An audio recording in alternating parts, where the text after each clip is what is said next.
My mic wasn't on. You're going to be tired of hearing me talk by the end of this session anyway, but now it's only going to get worse. Good evening, ladies and gentlemen. I'm Will Scott, the chairman of the Historic Preservation Commission. Tonight, we're conducting our regular monthly meeting during which we hold public hearings. Seeing that we have a quorum present, we'll begin the meeting by having the secretary call the roll.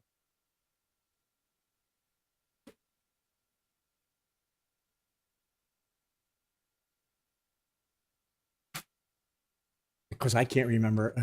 No. This is our acting recording secretary, normally our legal counsel.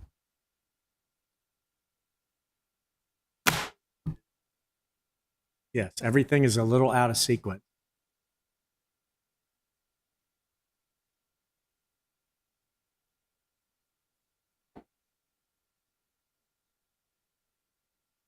And by the way, our secretary counsel is Ms. Woods.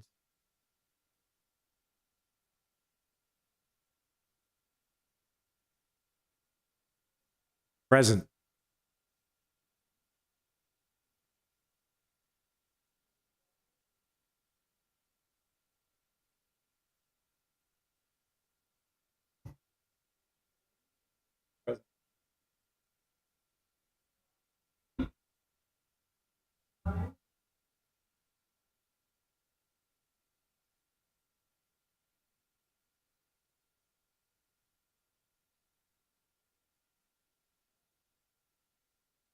No, there's the Greeley, Commissioner Greeley. And? No. Mary. Okay, thank you. We have to go through that because the session is being recorded and all needs to be recorded onto the record. With that accomplished, does the staff have any announcements? Yes. There was a heavy agenda. It's slightly lighter. Okay, very good. Normally, we would go to the approval of minutes of past meetings, but with the agreement of the commissioners, I'm going to postpone that since we do have a couple of items and there are a group of people that like to speak to one in particular. So we'll put that aside. Are there any new violations, Mr. Tower, or active violations that you want to inform us about? Nothing significant enough to mention. There are ongoing violations that simply are being dealt with. New violations are pretty minor, and some of them are frankly trivial. Okay. Thank you for that report. The first item on our agenda is 28 College Avenue, Ernie Demby Hammond Wilson Architects. It's a project with which we are all very familiar, and we hope that the presentation will be succinct. Mr. Wilson.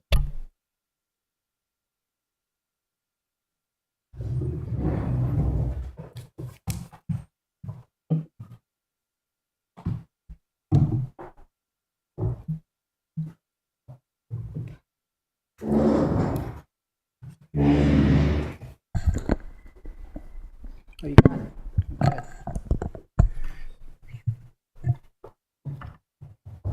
You ready? How are you? See you back. Good evening. My name is Leo Wilson. I'm with Hammond Wilson Architects here in Annapolis, and I'll let the rest of my team introduce themselves. Andrew Fishback with Hammond Wilson Architects. Cody Monroe, applicant. Which to choose? Gabby Collins, partner of the applicant. As the chair has indicated. Leo, normally I don't have to ask you to do this, but could you please speak a little louder? Happy to do so. Is that better? Little. The light is on. Okay. Yeah, now, thank you. Gotcha. There we go. Okay, good. Yeah, help from above. So we're here tonight to talk about 28 College Avenue, and as the chair has indicated, you've all seen this before. We did a pre-app back in December. The project has a history before Hammond Wilson's involvement. We had a session back in May, and we seemed to come to pretty clear conclusions about what needed to be adjusted. We made the adjustments, and there were concerns from members of the commission about proper notice and adequate time for the public to respond to the discussion we had at that meeting. I believe everyone in attendance at the dais today was here for the May meeting. Is that true? It seems like that to me. And so, with all due respect to the public, I won't go back through all of that. The basis of the application is fairly straightforward. It's essentially a rehabilitation of a house that's currently vacant. The staff report was pretty clear to us. There were two items that staff was concerned about. The first was the size of the replacement windows in the structure, and there was some disconnect between what Mr. Tower read on the drawings and what our indication of the sizes actually were. So we want to agree to the condition that the windows will go into the existing openings where it's possible to do so. And the second issue was related to the rooftop service platform we have in the back. Again, staff has been consistent with their objections to that. We spent quite a deal of time on that at the last meeting. So I won't go through the reasons again why we want it and we think it's the right thing. So I think I'll just stop right there and we can have discussion unless anyone at the dais prefers that I spend more time on it. I think that it might be a good idea if you just, if you have the illustrations, I'm confident you do, just go over the deck, because that does seem to be the only thing that we're still thinking hard about, okay? Certainly so. Let's go ahead and go to that, Andrew. Site plan was added at the request of staff. So on the floor plans that are before you, you can see starting at the left is the main level living area. Directly adjacent in the middle of the page is the floor with the bedrooms on them, and then the last on the right is the depiction of the space under the roof in the attic in the front portion of the house. And then in the back portion is a mechanical platform or open deck space that sits in the back of the property. You see there we've shown 3 mechanical units on that platform, one for each of the living levels. The smaller one is to serve the attic living space. Next. The elevations, again, the changes are pretty unremarkable, I would say. This is a pretty good depiction of where things sit right now. Let's go to the next one. And then here you can see, if we start in the upper left, how the kind of low slope roof piece in the rear of the property is changed to a parapet wall assembly to conceal the units. And there's a handrail component that was discussed at length at our prior meetings, which has been reconfigured per input from the commission members. It meets code for safety reasons because they're so close to the mechanical units. And I think that's a pretty clear depiction of the change. You want to toggle back for a minute, Andrew? I just want to go to the existing elevation. Yeah, there you go. So there's what it looked like before, and there's the extent of the change. Again, fairly modest. And then finally, I think I have a 3-dimensional image of it in here, Andrew. We do. Yeah, so you'll see here on the left, the essential components of the build are as they were originally, and you can see where the low slope roof piece in the back is redesigned to take the new mechanical units and to provide the screening wall around the perimeter of that utility deck. We kept it as low as we could, and then we added the railings around the edge for safety, and that's a code requirement for the deck. again, we've been through all of this at length before. I don't think there's much more to be said about it. I think the concerns that we saw from the public was that it would be a daily use deck and that people would be going in and out of there and perhaps spending time in the back. It's not our intent for that to be the case, and we haven't provided adequate access to it to meet code to do that. So that seems like a concern that is just mitigated by the intended use. And in fact, the code compliant use is only for the mechanical equipment back there. I can't meet the code to get people back there to gather. So I think I'll stop there, unless there's questions. Thank you. Are there any questions from the commissioners?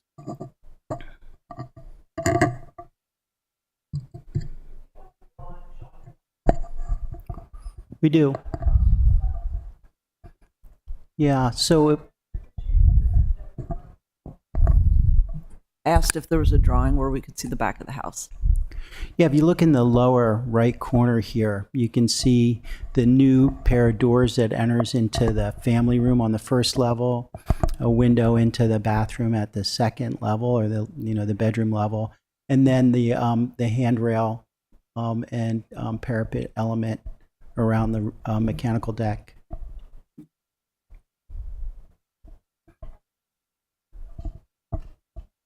Really? So in the public comments, one of the points that the neighbors have made is that they've got their external HVAC units in their yards. Is there a reason why that wouldn't have worked out here? Well, if we go back to the site plan, which we're going to do right now, you can see that this lot is unusually small. If you look at the adjacent parcel, which is to the north of the property, you can see they've got some more depth in the backyard. And is there a way to zoom in on that, Andrew? Let's see if we can get in on that for you, because it's a little bit. Maybe you can just trace it with the cursor. You can see that the small trapezoid piece in the back is the full extent of the backyard. So if we want to have any green space on the property, that's all I have available to me. If there are no other questions, I'd like staff to make. Oh, I'm also not quite sure if I understand the code correctly, but it does seem like in the presentation, there's a description of it as a utility deck, That's correct. because it's a place for the units to go. Are the owners going to use it as a roof deck? Because it seems like the intent is part of what this decision hangs on. Yeah, so I'm happy to answer that question. The goal of this platform was to remove the equipment from the rear yard. And so could they get out there? The answer is yes. They'd crawl through a casement window out the side of their bedroom. They can go out there. The existing problem we have with the roof is that leaves gather there, and the roof is rotted through several times. Now, we've trimmed the tree that was dropping leaves on the roof in that location, so the problem is less dramatic, and we've provided adequate drains and scuppers to get it off of there. But the primary goal of having the access through the window was to be able to either service the unit or get the leaves off the deck seasonally. But as far as going back there, I think it would be very unlikely that it would be a comfortable place to spend time outdoors. It's just not big enough, and the units, of course, are there. please go on. One last question. This also came from the public comment. I'm sorry. Were you going to say something? You just press If the green light is. There you go. Thank you. It's hard to tell. If the question is, will I be crawling through a window to get outside? The answer is most definitely no. But if we do need our outside units serviced, then the hope is that people will have access there as needed. Thank you. And then these are all questions from the public comments. The last distinction that I was curious about was that I was worried about the noise. Is there any difference in the noise of the units, whether they're elevated or on the ground? Is there a difference in the noise footprint? Well, it's not my experience that there is. Units today are a whole lot better than they used to be. These will all be brand new high SEER units, high efficiency. And I wouldn't want to set within 4 or 5 feet of them because you'll hear the air movement. But as far as mechanical noise associated with them, I don't think it's any different on the ground or up on this rooftop deck. And the parapet wall that surrounds it is only 2 feet high. But even so, all of that starts to, if there was reverberation, would force it upward and not out to the neighbors. So I can tell you at my own building, I have them on the roof. It's a commercial building, and we can't hear them at that same height from the first floor. And I can hear the ones that are outside my office window that are on the first floor, and they're all like 3 years old. So our experience is that it's less likely they'll be heard up high than they will be down low.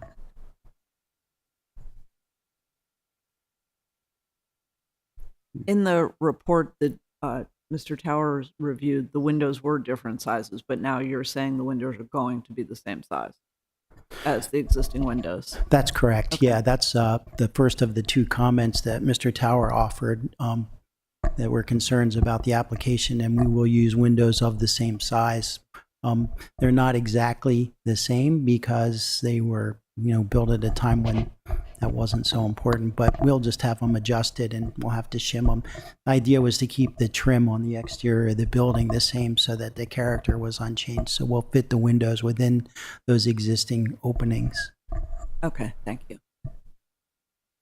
If there are no other questions, John, would you like to update your report? Well, first of all, I think that you've really done an excellent job with so many things. I don't agree with everything that you're planning to do, but I think that the commissioners are probably of a different disposition, with regard to adding your gable windows.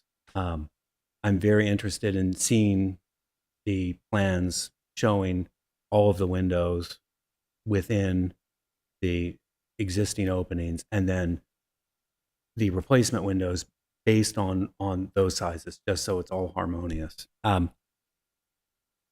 Kudos on the front porch. Kudos on the standing seam metal roof.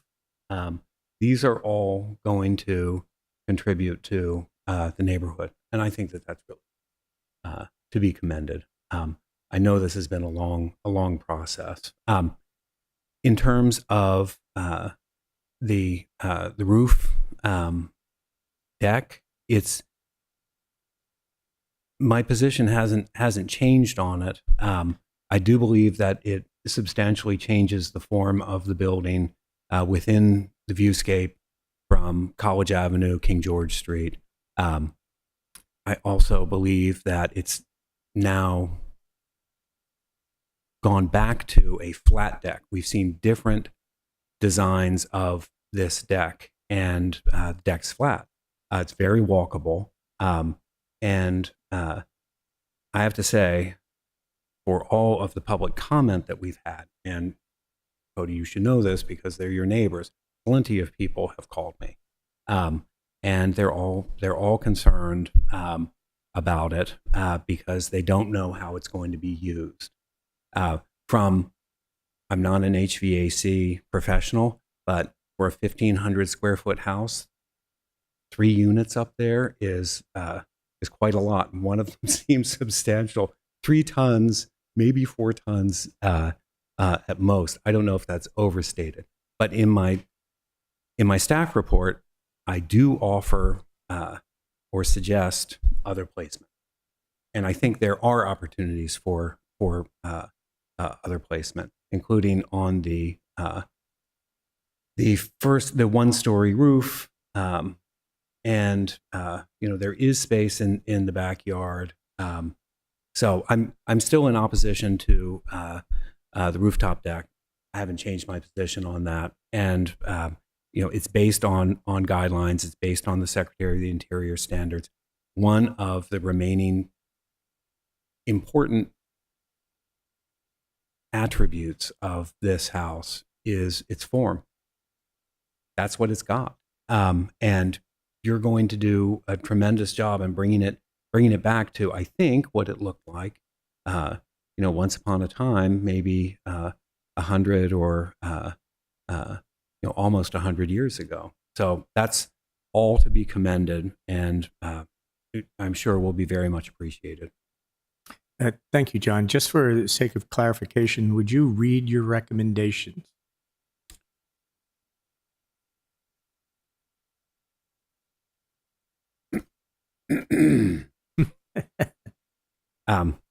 HPC does not recommend approval of the proposed utility deck project at 28 College Avenue due to conflicts with guidelines D1, Secretary of the Interior Standards number 1, 2, number 9, and number 10, D3, D9, and D11.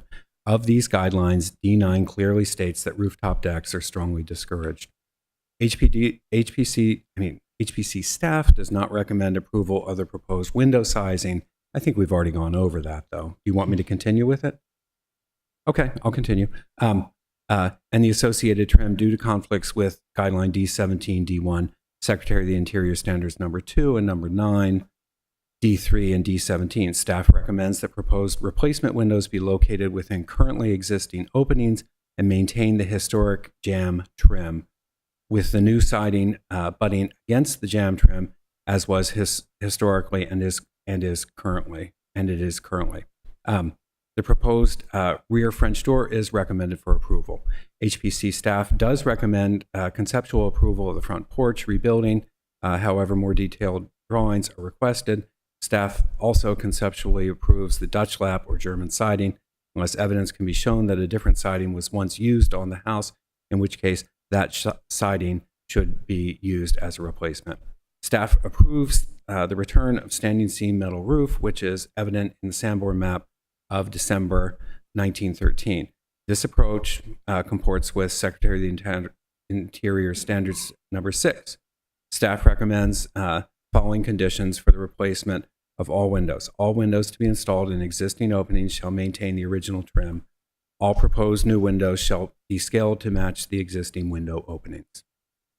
Thank you. And I'd just say for particularly for the applicants, I asked Mr. Tower to read that into the record because I thought it was a rather Solomonic decision. Usually it's for or against, but as you heard, he commented and approved on many of the thoughtful and positive things you've done, but still there's a major issue that we have to debate and decide how we wish to act. And I will say also for the record, I've climbed out of second floor windows onto roofs and decks, and it can be done. Maybe when you're younger.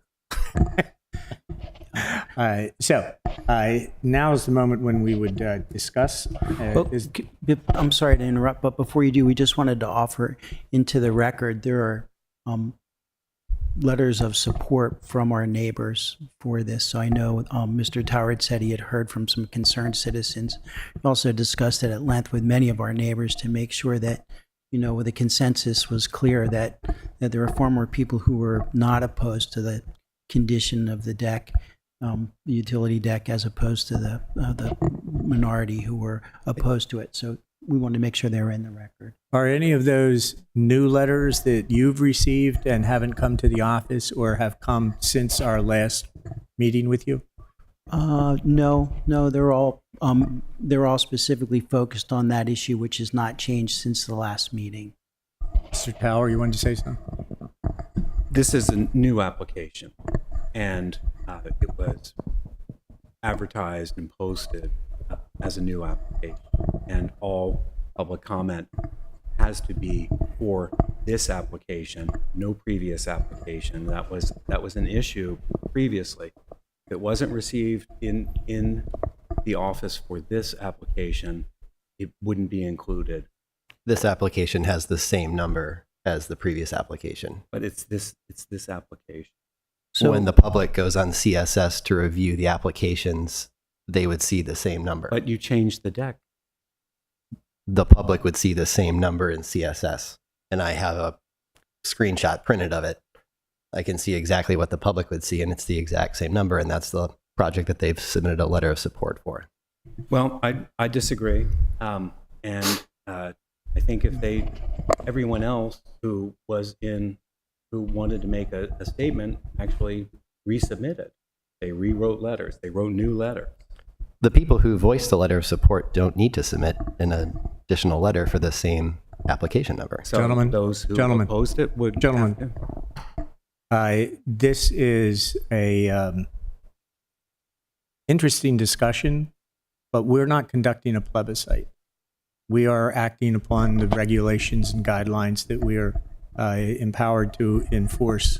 And so while all of these public comments for and against are very valuable, whenever they raise an issue that perhaps the staff and the commissioners haven't considered, it's not a plebiscite. It doesn't matter, who came first, who came later.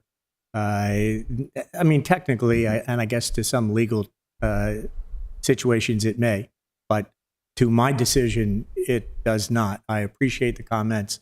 I want to know what the comments are, but they're not going to decide my decision. So, okay, I just may say that for the record and the other commissioners to consider. Now, does any commissioner want to discuss the current application that's before us for action tonight? What is the square footage of the deck?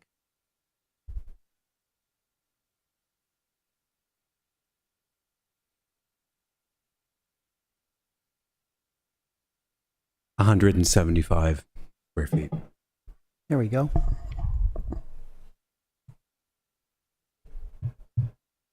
Mr. Williams? I'm going to modify your question. What's the square foot of the deck if you subtract out the area taking it for the compressors? If you take Approximately. I don't expect to have that to the inch, square inch.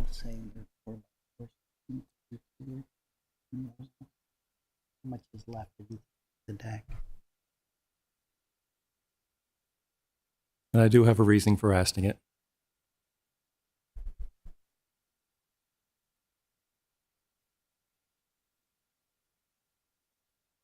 I'm going to take out just about 36 square feet. So we're talking somewhere around 75 square feet. Well, the code Left. requires 3-foot clearance on the service sides of any of the units Well, all the way around. Yeah, but So- what is left? Well, if you add that up again, that's another, I'm going to say it's 9 by 9. So each one of those, because it's 3 on each side. So that's like 80, maybe. I don't know. It's probably over 100 feet, maybe 120. 100 feet left? 100 square foot left? Maybe 120. Okay. Yeah, yeah. And I agree with you on the area for working around it. But what I'm looking at is if someone got up there to use it, put a couple chairs up and everything, what is the actual usable area? And if Oh, they were to do that, well, I'm just telling you where I was going. The usable area would include that, at least on at least 2 of the sides, it would include that work area. So 120 square feet? that sounds about right. Okay, so basically you have a relatively small room. I best. guess you could say there's about 10 feet by 12 feet left. So that would be, it would be a small bedroom if you thought Yeah, that so was appropriate. it's a for you. tight space. It's not going to be a party space if it was used. Yeah, I mean, if you think about a bedroom that's 10 by 12, that's what, maybe 2 people or 3? Mm-hmm. 2 people, a couple lounge chairs, a little bit of wine, looking at the stars. That seems like it's that could indeed occur there comfortably. Bill, that's so poetic. Well, one of the concerns is its use. And I can get really creative with use on roofs. Well, that was very well said. But okay. My question is answered. So Keep thinking about how I put a grill on my fire escape when I lived in New York City and never used it once. oh well, that actually goes on top of one of the HVAC, That's okay. and the fan when it's blowing. But it helps. does. I sort of With the agree coals. I agree with the line of questioning because we're engaged in this scholastic discussion of when a roof deck is not a roof deck. Mhm. If it is a roof deck to be enjoyed where you sunbathe and watch the Blue Angels, then then we have unambiguous instructions.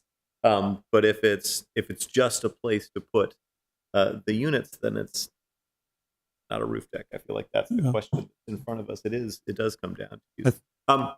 In the staff report, there was a recommendation that they go somewhere else, elevated, not in the backyard, if you can call it that, given the area of that you have on the property. But was that a reasonable suggestion? Is there any reason why they couldn't go in any of the other locations that the staff report suggested? It's not uncommon to see homes in the historic district and in other places where the units are suspended on platforms that hang off the back of the building, or sometimes the sides. In this case, the sides are virtually non-existent. So you're left with a rear yard. And I just think, look, these properties are all small. This one is very, very small. And I think anything that encumbers the more comfortable use of the place I might want to spend time outside, which is the backyard, I think it's really kind of unfair to ask the client to hang these units where he's going to see them and hear them as he's enjoying some time by his barbecue on the lawn. So, when you think about what's the lesser of the two evils, it sure seems to me like it's not an unreasonable premise. I understand the absurdity of my question, but could it be smaller so as to ensure that the only point of it is the units and access to the units? Could you reduce the footprint so that it's clear that the only job? Yeah. So it's a good question. The answer is, of course, we could make it smaller, but the form of the house didn't include a second or third line that was different from the exterior plane on the three sides of the back face of this building, just to bring it in to go ahead and make that deck smaller because there's a concern about the size of it. It seemed to me the easiest thing to do was to raise the parapet walls 2 feet and call it a day, and then put the cap rail on it so that it was safe. So could you make it smaller? The answer is you could have. That would have been a different design decision, and I think we'd have had the same struggles with that as we have with this. Now, I would like to have one other thing to respond to your comment. Do you want me to do this, or I'll let you talk about it? I'd just like to add, because I thought that the previous discussion a couple of months ago was really productive, and I thought that John had a really creative, interesting idea that he would prefer to see a third-story addition that was clearly differentiated from the rest of the structure rather than the rooftop deck as shown. And so we looked at it briefly in Leo's office. Still a lot more study to do, but if you were to do something like that, the result would be a deck probably about half the size as the deck as shown. So I like John's idea. I think it's really interesting, and I think it's worth studying further. So, tonight, because we're asking for quite a lot of things in this application, the deck is just one of 20 different things. But we'll take a hard look at that, and if it's something that's worth doing, because it would make the third level a heck of a lot more livable than it currently is. It's currently very small. Then we'll come back in a few months with a design to get your guys' thoughts. But for now, I think it makes sense to just proceed with the current design, and we'll follow up with you. John, your response to that, please. I thought it was a good idea when I said it. Just wanted to be sure you still felt that way. I do. I think it could be designed to fit the house so much better than this, which just creates a larger block on the back. You could also see the progression. I want to jump in and say I think that's a very viable suggestion. No, I just want to make sure I'm understanding correctly. You think that there's a way to design the thing that is not the thing that we shall not call a roof deck, so that it houses the units and also creates a line that's more compatible with the historic form of the home. Well, I never got into design refinement with the applicant and the architect, but I think we could, if they're going to propose a third story, addition. It's worth taking a hard look at it, and we will, because it does enhance the third story quite a bit, and the deck would become smaller. If you're sincere about that, I would heartily recommend that that be our course of action. Commissioners? Can you restate that? Well, what I'm really saying in more direct ways is if the applicant wants to pursue that, I would be supportive of it, but they would have to withdraw. We at this moment, we have to say yay or nay Okay. to what's on the table. We just made real clear. That was a discussion point that came up during the last meeting, and we think it has merit, but we're not revising this application. We can apply for that as a separate application to this same structure at a subsequent meeting. So we're keeping that open in our minds. And as we go through this bill, which will take us some time, but we do not want to withdraw that component of this application because we want to Okay. get moving. It's been months. Good.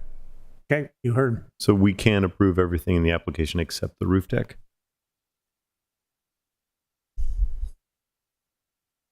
We can make that our approval, can't we, John?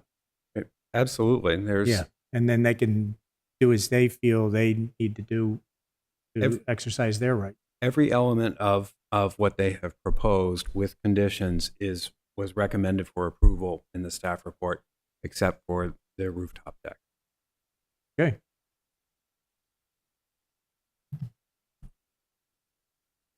Am I making a motion? If you'd like to, the chair would welcome a motion.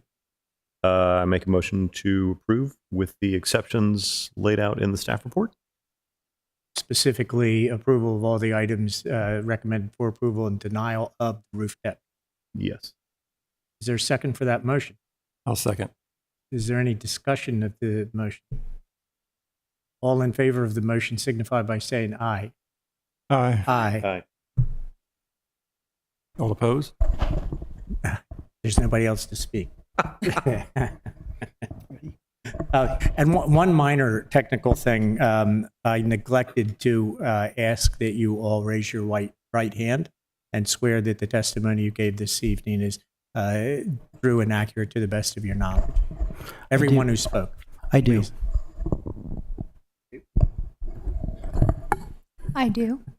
Thank you very much.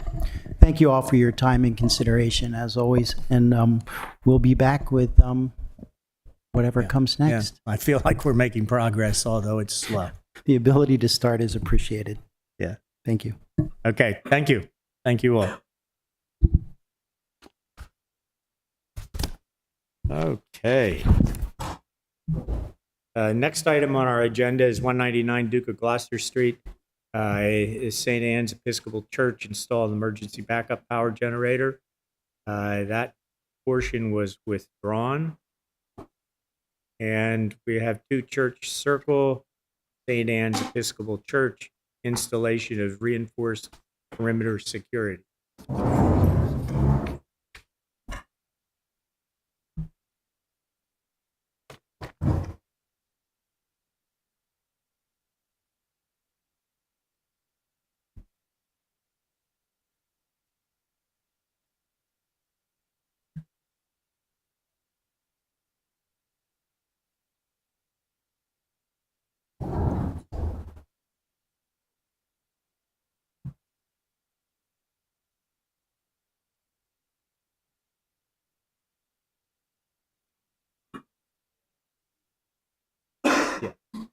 Yeah, when you're ready, I'll ask you to state your name clearly for the record, and then we'll swear you in together.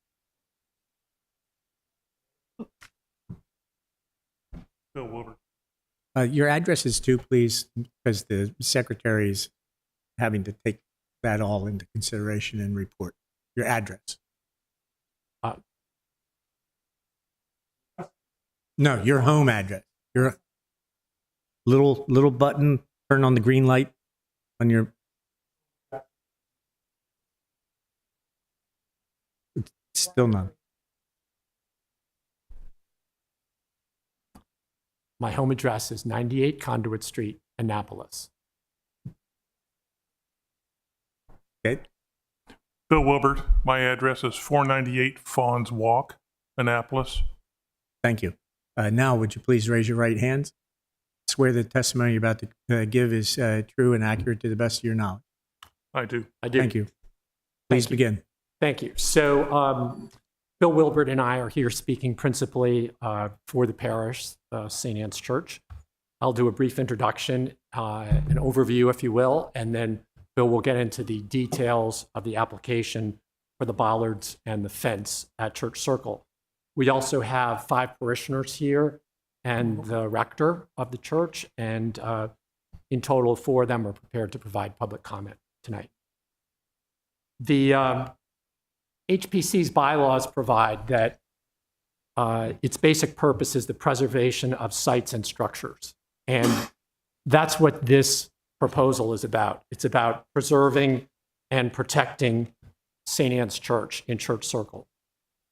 We've had 2 incidents, which are mentioned in the report, the recommendation by Mr. Tower, of vehicles entering the churchyard. They've come up Main Street, they've gone straight through our fence, and they've been driven around on our church lawn, which contains numerous graves of prominent Annapolitans, and they've nearly struck our church structure itself, which, as the recommendation notes and is in the HPC's materials, is a vital, important historical resource in Annapolis. It's interesting that these 2 incidents took place after the drinking hours were changed on Main Street and made later for bars. And I personally recovered one of the license plates and took it to the police station after the vehicle. Could you give the date of those incidents? I don't have the date with me, I'm sorry. Approximate date? One happened in April 2022. The next one happened in May 2023. Thank you. Thank you. So the reason for this project is protection. We ask that the HPC consider that in light of the other important but different purposes of some applications, such as convenience or more living space. And we ask that the HPC give significant weight to the preservation and protection purposes that we are doing this, presenting this application. The proposals for the bollards and the fence are consistent with sections C6 fences in your design manual and consistent with section D26 ornamental ironwork in your design manual. The cabling that's proposed for the fence is unobtrusive and it's reversible. It's not a permanent change. Mr. Tower's been of assistance to us. We've met with him a couple of times. And in his comments, he notes in the analysis section that the proposal is meets and consistent with the Secretary of the Interior Guidelines 9 and 10. But then in the recommendation section, he states that it conflicts with those same 2 sections, 9 and 10. And what that tells us is that this is a judgment call for the commission to consider. You'll hear from Bill. He'll provide you the details and walk you through for the proposal. We hope that you find that it's unobtrusive and will protect an important historical resource in Annapolis. Bill? Thank you. This project is one of several going on at Church Circle as a result of an award from FEMA for nonprofit security grant program that we received last year.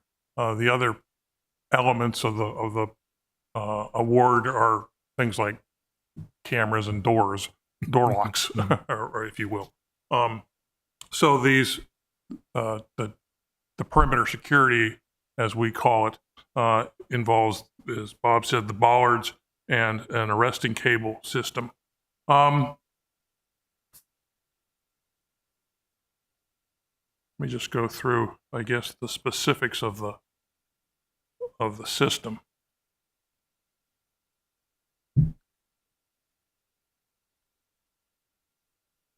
During this pause, could I ask, it's not relevant to our decision, but just out of curiosity, are the FEMA funds already in the church account?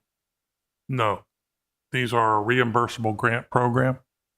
You have to spend them and then ask for the money back. Thank you. The bollards are proposed at the existing gate openings, the pedestrian walkway gates and the 2 driveway gates. There's a pedestrian walkway down here and another one here.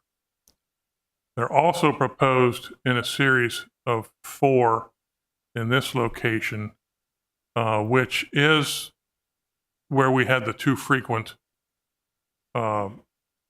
penetrations of the perimeter fence, as Bob mentioned, and they're at the head of Main Street.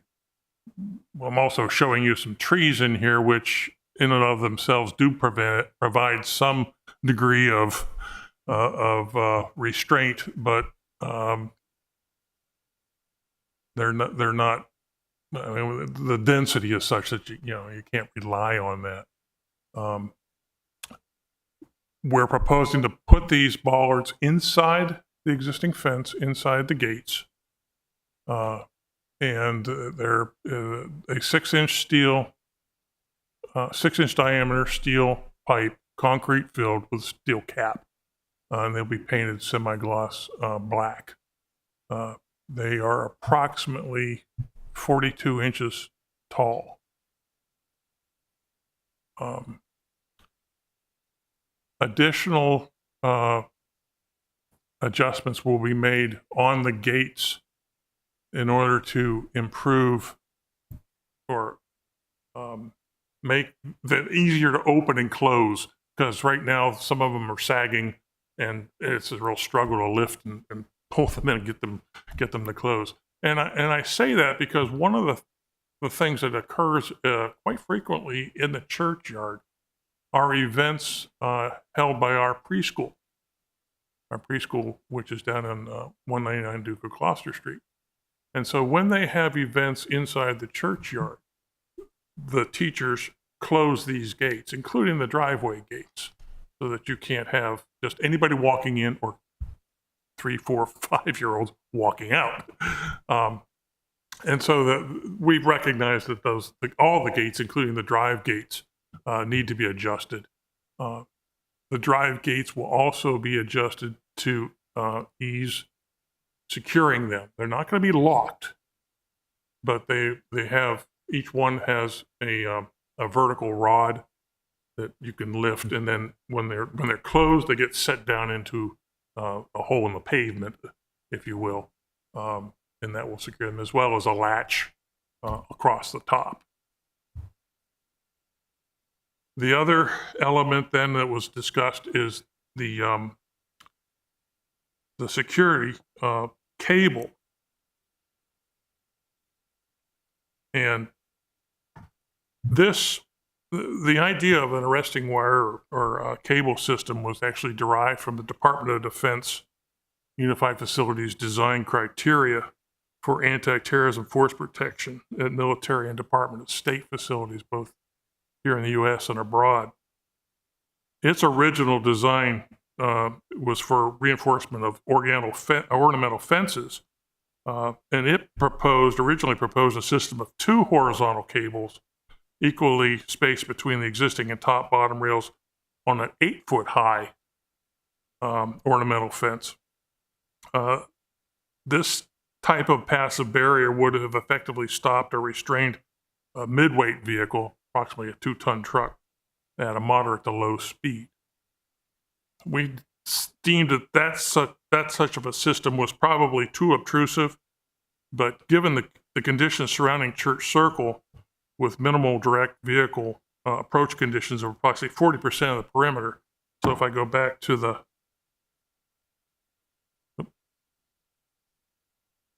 might need to put my reading glasses on just to see my keyboard.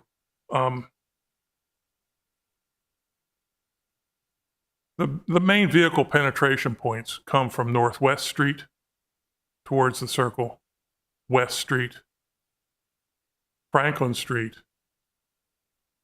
Main Street, School Street.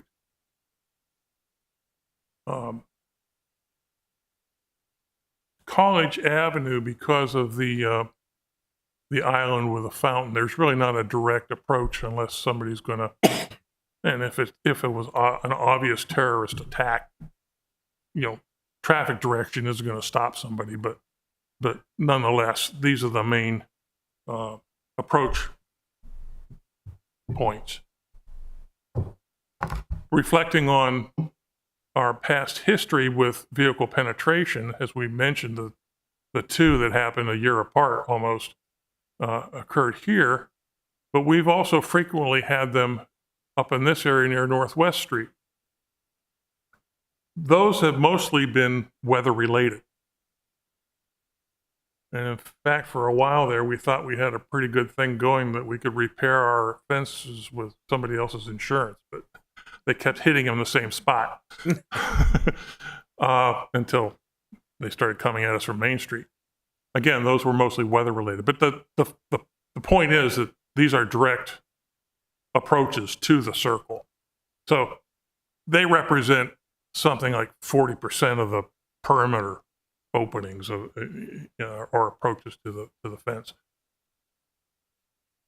That then said, well, if we can secure the fence better so that it doesn't basically fracture when it gets hit, and we can reduce the penetration or restrain a vehicle, that would give us a lot more protection. And so we modified the resting cable design, and proposed to put it approximately 10 inches off grade. It's 6 inches above the lower rail, and will be attached to the 8-foot segments. Each part of the fence is an 8-foot segment length, welded, tack welded, or the design has a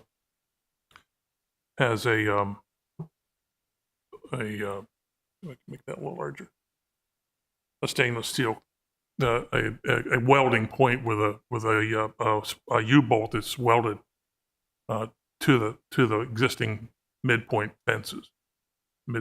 bollards on the fences. We didn't want to make it in the middle, as the UFC had deemed for their design because of the obtrusiveness of it. And so, and the intention is, frankly, if a vehicle hits the fence, everything operates as a catchment in unison. It's not going to be good for the fence, but it wouldn't be good for the fence anyways.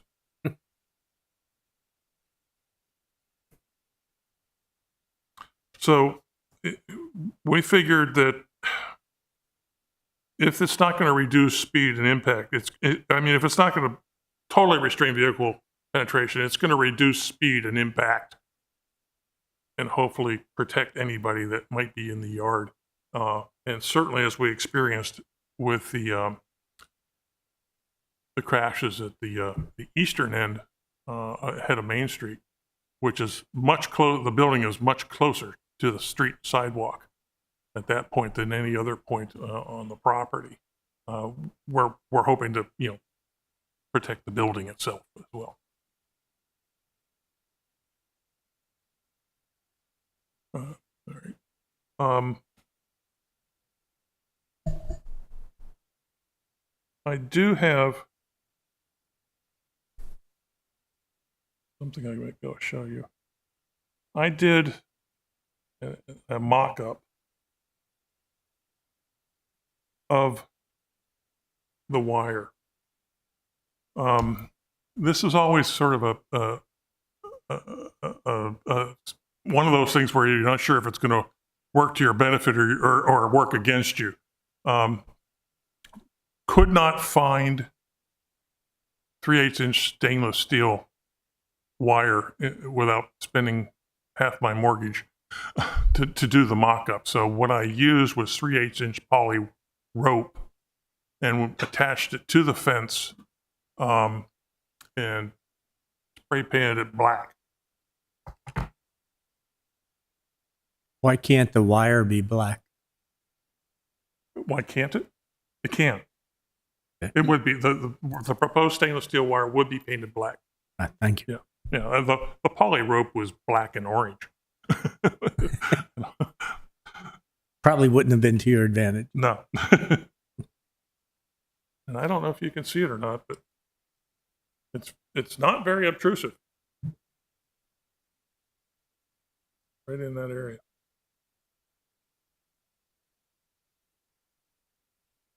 That's it.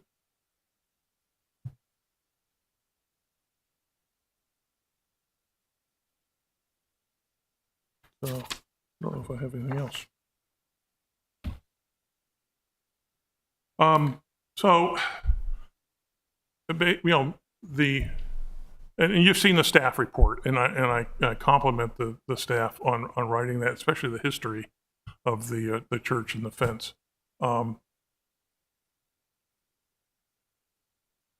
Basically, our intention is to protect life and property. Unfortunately, we have come to a time in our history where events happen that nobody probably ever dreamed of. And certainly the people who made the initial fence in the mid to late 1800s never suspected a 2-ton vehicle would try to drive through a fence and hurt somebody. So these are the projects that we're proposing, and as I said, we've been awarded the funds from FEMA. We have to go through the same process with them to do an environmental and historic review. That has not been submitted. It would be pending what the outcome is of tonight. So, any questions? Yeah, I have a couple questions. Just for context, really, not that it would be something that could determine my decision, but who recommended and why did you choose this particular strategy? Was that recommended by FEMA or by the police or? No, the bollards were part of the recommendation from, it actually was the Anne Arundel County Police Department that did our safe assessment. Okay. The arresting wire was actually a concept that I had some experience with when I was a consultant doing a lot of work for the Department of Defense. Okay. And my only other question at this time is, in many locations where you're dealing with a driveway or a gate, point of access where you want greater security, there are retractable bollards that sink into the ground. Were they considered? A retractable bollard probably would not be effective because of it would. I'm going to say it would be cost prohibitive. In order to be of a substantive nature, it would probably have to be a hydraulic bollard, and those are extremely expensive. That would exceed our budget. Now, could we do a collapsible bollard or a removable bollard? We considered that. And we have 2 removable bollards now on our inner sidewalk. They're 8-inch diameter pipes. They're not 6. They're extremely heavy, and they're extremely heavy and large for a specific purpose, so that they aren't just pulled out and cast aside. So that would be an extremely difficult thing for a preschool teacher or probably anyone else to do by themselves. So it depends on human action. Yeah, and then the collapsible one would be more of an impediment to. I mean, the gates probably are open 99% of the time, and you can't just collapse a bollard in the middle of a driveway, and then people walk through that driveway all the time. It would also be an impediment to snowplow. Yeah. Okay, so you've considered other we have options. considered, yeah. Okay. That's what I was getting at. Yeah, Thank you. yeah. And as I said, that's what the rods on the gates are to help restrain that. Wait. What is the height of the wire above the walk? Above ground, about 10 inches. Above ground? Yeah. But so it'd be about a little 6 inches above the bottom rail. Okay. So, and there's in some areas there, the ground is higher than the sidewalk. Well, I'm just trying to think. Yeah. At 6 inches, the wire is going to be catching, I would think, most tires and not most bumpers. the intention is to make the fence integral to the system. Okay, you're reinforcing the fence. We're reinforcing the fence. It's all Okay. going to, basically, 24-foot section is going to go at once Mm-hmm. and restrain, arrest penetration. Okay. It may not stop it Mhm. fully. No, I was just confused about the height. That's Yeah. all. There's, and I know that there were some comments about that, the height and visibility. There's a possibility that we could do it again, along the bottom of the existing rail, but also we'd probably also have to do it along the top of No, underneath the top rail. my question was aimed at why is it so low? Why wouldn't Yeah. it be higher? And I think you've answered that. Yeah. Based on your photographs and your mock-up and the fact that it's interwoven with the wrought iron fence, it's not going to be that visible as far as I can tell. And you are looking at a black material. How are you fastening it to the wrought iron? I'm sorry, again. How are you intending to fasten it to the wrought iron? Again, there were on each of the 8-foot sections, Mm-hmm. either end, there's approximately a 1x1 bollard or baluster, Mm-hmm. and there will be a U-bolt that'll be welded to that, and the cable will then go through that, and then there are ground anchors that will be set down into the ground on 45-degree angles. Okay. I may go back. Maybe I should go back to the. I'm sorry. As many times I've walked past there, I do it every day, and I've been in there and everything else. Are those fence panels actually straight, or do they have a slight curve to them? Each segment is straight. It is Now, straight. Okay. John, or the staff said in their report that they're curved. Wired be hanging out and be more visible. Since they're straight, it's going to be tight, so it's going to be a less visible element, in my opinion.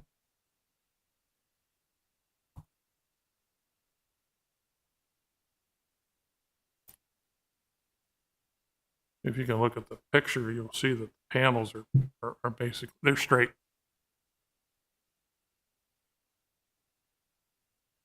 Yeah. Yeah. No, I'm not questioning you. I just want to confirm. Mary?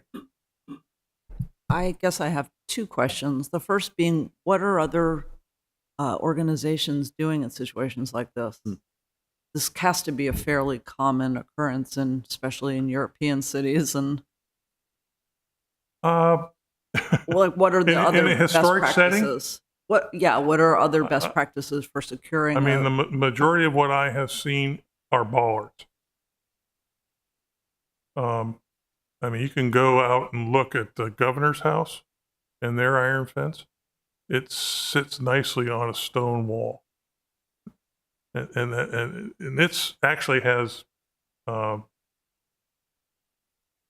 buttresses, double buttresses at each of its segment intersections, and so it's much more secure. It's not the same design. It's not as old. So, yeah, I did some research and I really couldn't find much right now. And then I guess just talking about the wire, the stainless steel wrapping, I feel like that's visually not the best looking. And I just am imagining like trash and things getting blown and stuck there because it's close to the ground. And I'm wondering your earlier comment, if it were wrapped under that top bar, the horizontal bar, I think that would be a much less visual place to put it, and if it would be just as structurally sound. I think it's a possibility. I'm not sure how we would do the endpoint anchors, but we could study that. Brendan? In the Right. the incidents that you described, were they trying to force their way through an opening, or knock down the fence? I'm sorry, so again, The incidents that you described when they made it onto the churchyard, did they knock their way through an opening or did they knock down the fence? they knocked down the fence. They knocked down the fence. So they come right at the fence and knock it The down. first incident was a truck. And we actually, the courthouse caught it on their security cameras Mhm. going in through the fence. We never saw it come out. And we have security cameras that would have captured it if it had driven around. It never showed up. We don't know how he got out. The second one was a vehicle, a passenger car. And they actually drove through, but stopped. So we actually, they got into some legal trouble, and we got some insurance. The first one, we actually had to pay our own insurance for repairs. And the bollards, the plan is to put them at the openings. Well, also, as I said, the 4 that we would put at the head of Main Street. Okay. Yeah. Because that's And that's been the double hit zone, if you will. so that's the area that you're most worried about, people coming up Main Street when the bar is closed. Well, I mean, it has. I'm not sure I'd say the most worried about, but Okay. it has been certainly most consistent. It's the threat that's manifested itself most immediately. Mhm. But these other possibilities are definitely there, which we were hit over the head with by the county police and the FEMA analysis. Okay, so the police said there are other threats that you should. Not specific threats, Okay. but that we needed to have more secure steps taken. And a number of them were quite extreme and not feasible for Church Circle. Okay. This was a very moderate, measured approach to what we were asked to do. I guess what I'm getting after is, are you trying to protect the church from drunk idiots or a more serious threat? All of the above. In line, But what we've seen so far, the threats that we're aware of so far are drunk idiots. Correct. Okay. The incidents have been drunk idiots. to that point, which is one that I've been thinking of also, did you make any effort, or was it already recorded somehow in the church records? Have there been other instances of the fence being breached in this way at any time? Yes, as I mentioned, the majority of them have been from Northwest Street into the fence by just to the right of our driveway. How many times and when, Uh, roughly? I'm specifically aware of 2 that probably happened within the last 18 years. And that's the sum total of what you're familiar with. That's what I'm familiar with. Yeah, I don't have any records of anything other. Okay, thank you. If there aren't any other questions of the applicant, Mr. Tower, would you share your report, please? So obviously, all of this is being developed, designed with the best intentions. I think that it's also important for me to mention I'm a parishioner. So I'm certainly as concerned about the church's security as I think any parishioner would be. I thought the bollards were a good idea. I thought they were reasonably unintrusive. And since there are already bollards on the churchyard, they really don't advertise themselves much. They're sort of standing sentinel, and I think that the placement is good. They were previously, in previous submission, they were outside of the fence, and that was an issue with public right of way. So bringing them inside the fence has mitigated that. With regard to the cable, if the cable were at the bottom rail level, I wouldn't have any issues with it. And this is a small indulgence that I'm going to ask for. But what I thought was, instead of attaching the cable to the existing structure, why not create a structure of independent posts on the inside? Have one top, have one bottom. This is just what I thought when I looked at it. I thought, oh, because to me, and this is just, I'm just thinking here that the efficacy of the system is based on attaching U-bolts to this very old metal. And I don't know how strong those attachments will be, but the way I see it, at least in my mind's eye, is when the fence is struck, it would take several sections with it if the U-bolts held. It wouldn't just be a single section, it would Right. be multiple sections. Well, it would be, as I said, they're in 24-foot segments, so it would be 4 8-foot sections. Right. So those were my thoughts. If the cable could be in line with either the top or the bottom rail, and preferably the bottom rail, I would recommend approval. It's the visual aspect. Your mock-up was worthwhile. I wish I'd been there to see it. It wasn't fun doing it 93 degrees in the shade, 90% humidity. this afternoon. Well, let me also say, especially the two of you, make sacrifices for the church with your work, and it's appreciated.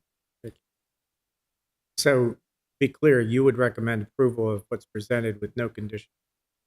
No, it's currently higher than the bottom rail. What I would recommend is that if the arresting cable could be dropped to the level of the bottom rail, the existing bottom rail of the fence, I would recommend approval. With only that one condition. Yep.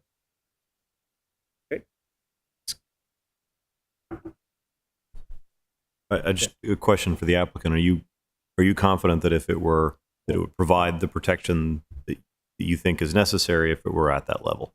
If you I lowered don't it, think if it were at the bottom level alone that it would work. I think it would have to be at the bottom rail and underneath the top rail as well. Your thought about having a freestanding, if you will, system, I hadn't considered it because I didn't think it would be acceptable as a visual element, and I'm not sure how effective it would be. Those were just my thoughts. Yeah. I think if we were to do the bottom rail and underneath the top rail as well, it would work. would staff be okay with it hidden behind the bottom rail and hidden behind the top rail as well? If it doesn't have a strong, if it doesn't add a strong new visual element, yes. Yeah. And the other thing that we haven't talked about is we have braces that are at every 20 feet. Every 24. Yeah. Right. That are diagonally set in the ground. And I guess, they're roughly the equivalent of posts. Are It's they in the equivalent drawing. of- Can Are you they go back to equivalent that? of posts Bill? or are they equivalents of cable? Oh, are you talking about the anchors? Yeah. Yeah, they're posts. Yeah. They're actually proposed 2-inch diameter. And they would be painted black as well, but they would be the actual anchors But for the that's cable. not an unusual form in fencing. Well, you should take a look at it because it's a new element. Does it seem out of place? No. That's what Right. I was getting. Yeah. Okay. So you would be agreeable to what Mr. Tower has just suggested as a slight change to what you're presenting? Yes. We can afford it. Do you have a sense of what additional protection the cabling gives? Like, are you able to say it makes it twice as strong as just the bollards? Or is it an untested thing, just thinking it'll keep the fence together? I'm just trying to figure out how important it is to have that element at all. The cabling is proposed in the areas where the bollards are not. Okay, so the only other alternative would be to put bollards intermittently, probably every 8 foot on center. But they would have to, and actually 8 foot on center wouldn't work because you could go between them. And so they'd have to be, more than that. And I think that would be a much more visually intrusive system. But you're placing the bollards in the most fragile strategic, and spots. yes, and vulnerable spot. Okay. Yeah. On our assessment, Yeah. I'm not going to start thinking like a nitwit. Sometimes you have to. Does the historical record show that there were other types of fences at earlier dates around the church? Yes, And what was the material, wood or it stone? was or wood. I don't have it. I actually do have it with me. It's kind of hard to read. Vestry minutes from 1807, where they financed the construction of a post and rail fence, and sent to Baltimore for 100 gallons of oil and 100 pounds of lead. I think it was white lead. That's good information. It's okay. So it was painted. It was painted with white lead that they made. Yeah, but it was wood. Right. Wood Yeah. It was painted wooden fence. with white lead. Wow. Yeah. Well, you always use lead if you Yeah. you wanted to show your best. Okay. I sense that it's, I have one more question. of course. What did the Annapolis PD recommend? Just the bollard? I'm sorry. You said, I think I understood, you said earlier the Annapolis Police Department or the county came and did a site assessment and recommended just bollards, and you added the No, resting they wire? had other recommendations. Okay. Jersey barriers, Oh. boulders, more trees, Okay. exceptionally large planters. Okay. Seems like you made a good choice. Okay. I think it's the appropriate moment for. Were you wanting to make a final comment? I was just going to say, our supporters here are certainly prepared to address more details on the importance to the parish of protecting the churchyard and the church. But if the commission is already satisfied with the importance and purpose of the project and more concerned about the design details, that wouldn't be the focus of public comment. So I appreciate you making that remark because I was about to make a similar comment. We are not empowered to make a judgment on whether this is necessary or if it's necessary, it's advisable. We have our guidelines that protect the historic character. And in this instance, it's more about the visual impact that Mr. Tower has referred to a number of times. So this is the moment to open the public hearing. Every person here, we appreciate you demonstrating your interest, taking the time to come and attend the meeting. But what is most valuable to us is simply if you think your representatives have made a good recommendation, a simple, I support the request of our representatives is sufficient. What you could do in addition to that would be most helpful is to say, well, I think Mr. Jones meant to also add X, something that will help us clarify how this application meets our requirements to meet our guidelines. Okay, so it's really it's not a plebiscite. You could have the whole parish here. It wouldn't help us make a yes or no decision. It's what you can add to help us understand what's being asked for and how it complies with our guidelines. Okay? So anyone who wishes to speak is welcome to come to the podium, sign the check-in sheet, state your name, and present your testimony.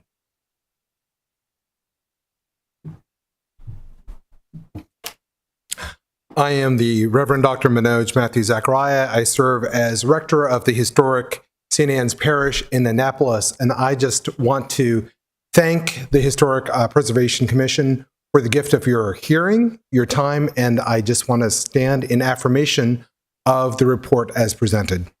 Sir, before you leave, This is an awkward moment for a person like me. Would you like me to stand and say I Yes, affirm? I'd like you to Yeah. raise your right hand and swear. Okay. that- I do. Commissioner, I think the caller does the job. Well, as a non-believer, I thought I should just go by this book. There you go. Thank you. Yeah, thank you, sir. Anyone else? Well, that's pretty authoritative testimony. Okay, well, again, I thank you all for your time. We'll now discuss and hopefully act upon the request. Any discussion?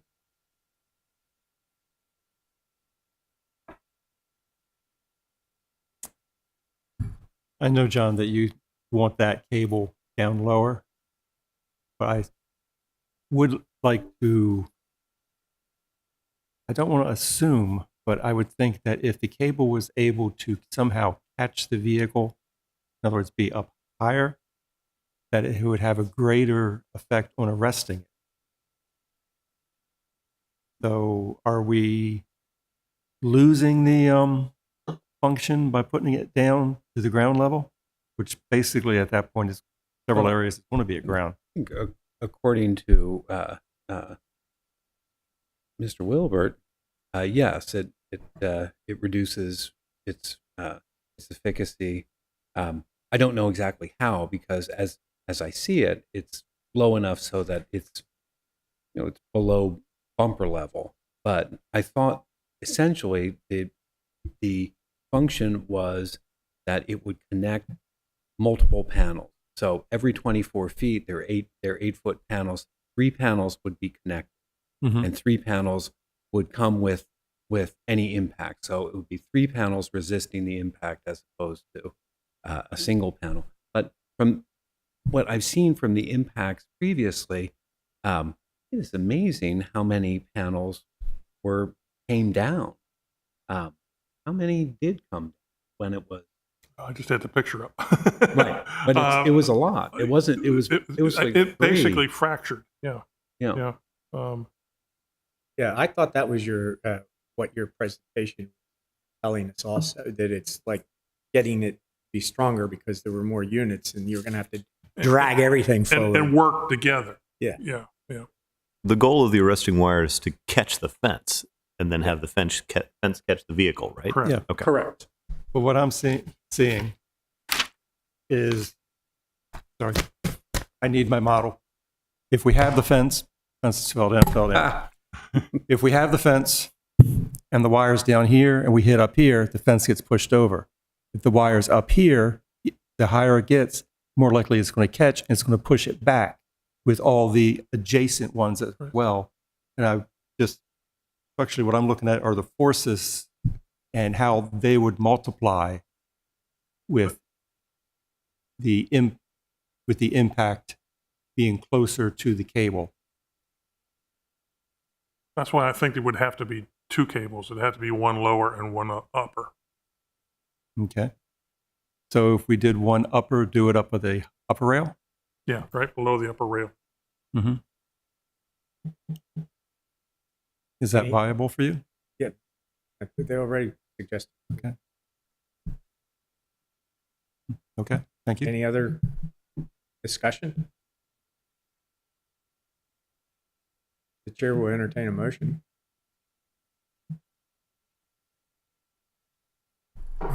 I'll make a motion to approve with the contingent that the wire be wrapped on the lower and the upper, or only the upper if you deem the upper being strong enough.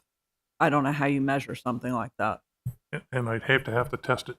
No, I think it would have to be both. I second. Second to the motion. Any discussion? All in favor of the motion signify by saying aye. Aye. Let the record show that the other 3 commissioners, I should have said this earlier, are absent, and they let the chair know that they would be on. So, unanimous approval. Thank you. Thank you. Thank you very much. Yeah, thank you. I hope that it's very successful. Yeah. Well, that even more.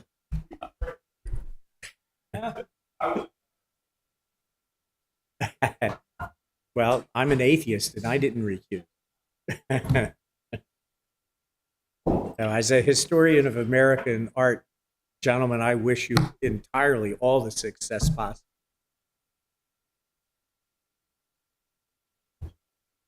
Right. So.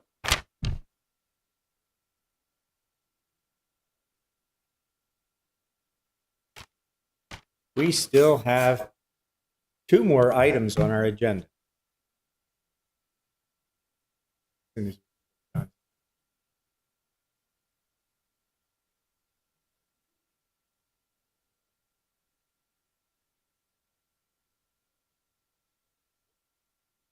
Yeah.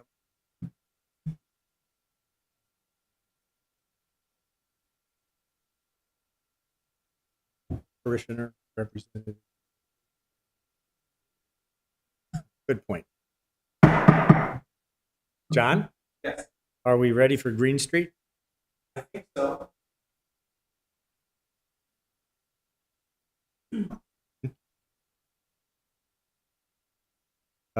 Yes.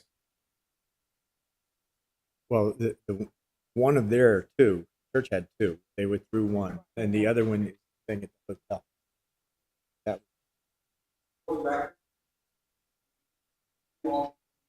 Thank you, sir.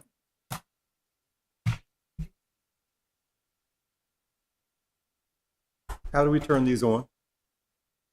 Yeah, I don't see a port. Where's the?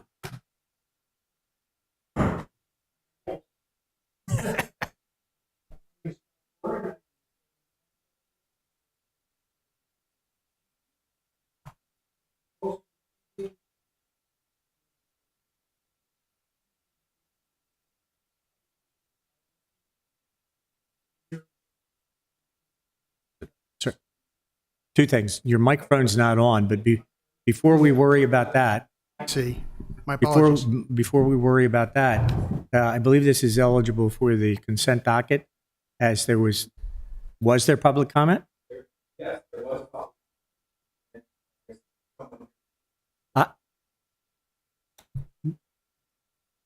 Yes, please start over.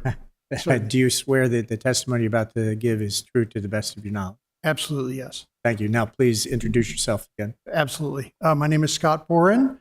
I am with Bohan Contracting. I am here representing the owners of 172 Green Street. 172 Green Street is currently being used as a bed and breakfast, and the owners would like to put on 2 canopies on the side of the building, one over the side entrance, which is obscured from the street view, and one at the rear entrance on an addition that was put on in 2007. The rear canopy would be the door plus 2 existing windows, so it's a longer canopy. And under those 2 windows, they would also like to propose a service counter be mounted underneath the windows. The service counter is to be used for private functions as part of the bed and breakfast. It is not for public use. It is not viewable from the street. Drove by it this evening. You cannot get a view of it. The canopies are pretty straightforward. It's to shelter upon entrance.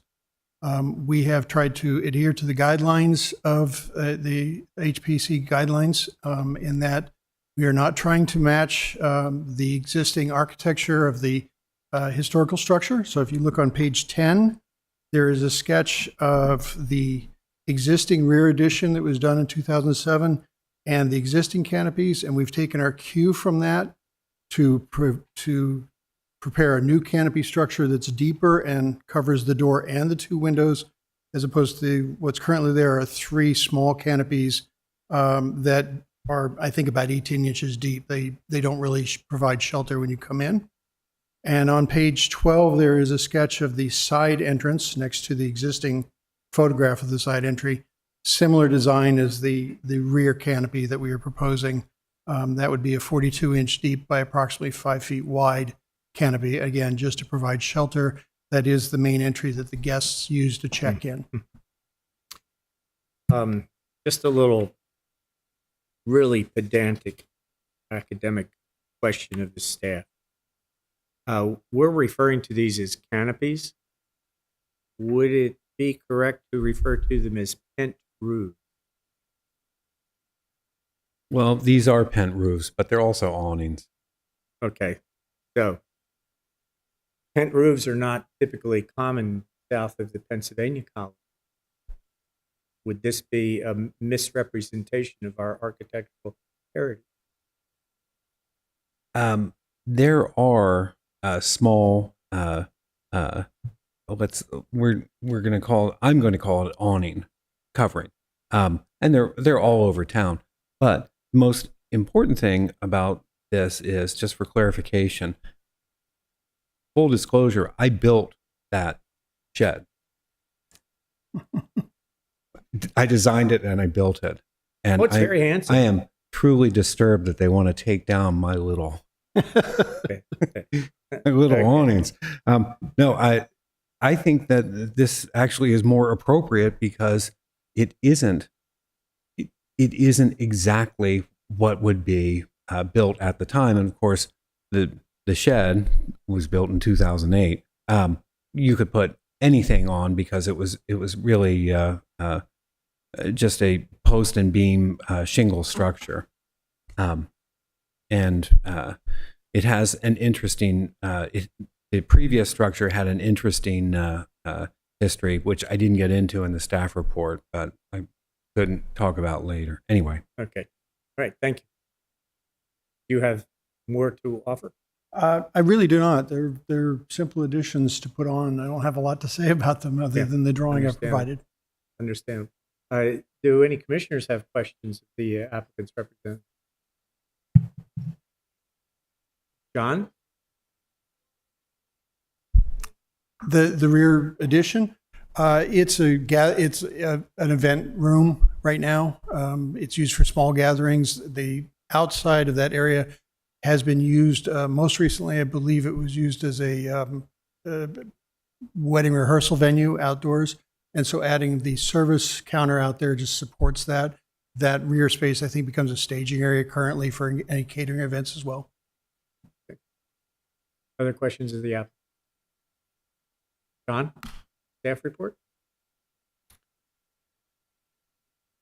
I think I focused on this as, even though I consider it a minor alteration, we met at the site and other improvements have been made around the property. It's a significant building. It's likely the third building that was constructed on Green Street. Green Street was really sparsely populated, as convenient to downtown as it was. So that being said, the front of the building is very significant. The projecting L's at the back of the building have been altered. So the first awning cover for the side door is on a building that is shingled. It was not originally shingled. There was actually a brick structure there, which is it's changed.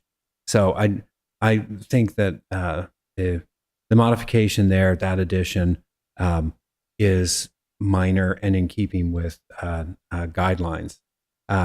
The awning change to the shed, functional, aesthetic, still in keeping with guidelines because of the choice of materials. The addition of a shelf, it's not a dramatic change. Neither of these are, but it does bring up a concern, and the concern is for use. But we don't talk much about use in the HPC, but use is an important factor. So I don't know if this location is zoned or has approvals for weddings. So that said, it's very important that with this, if this is approved, with an approval would be that this were used for its zoning designation. So you're proposing that as a condition of approval? Well, it's a concern that's been voiced to me. Oh, it's a significant concern. I've been on both sides of this kind of thing, but we don't have the authority to limit it. Well, I'm saying it because I think it should be said. Otherwise, it's absolutely compliant with guidelines. Any questions of Mr. Powell?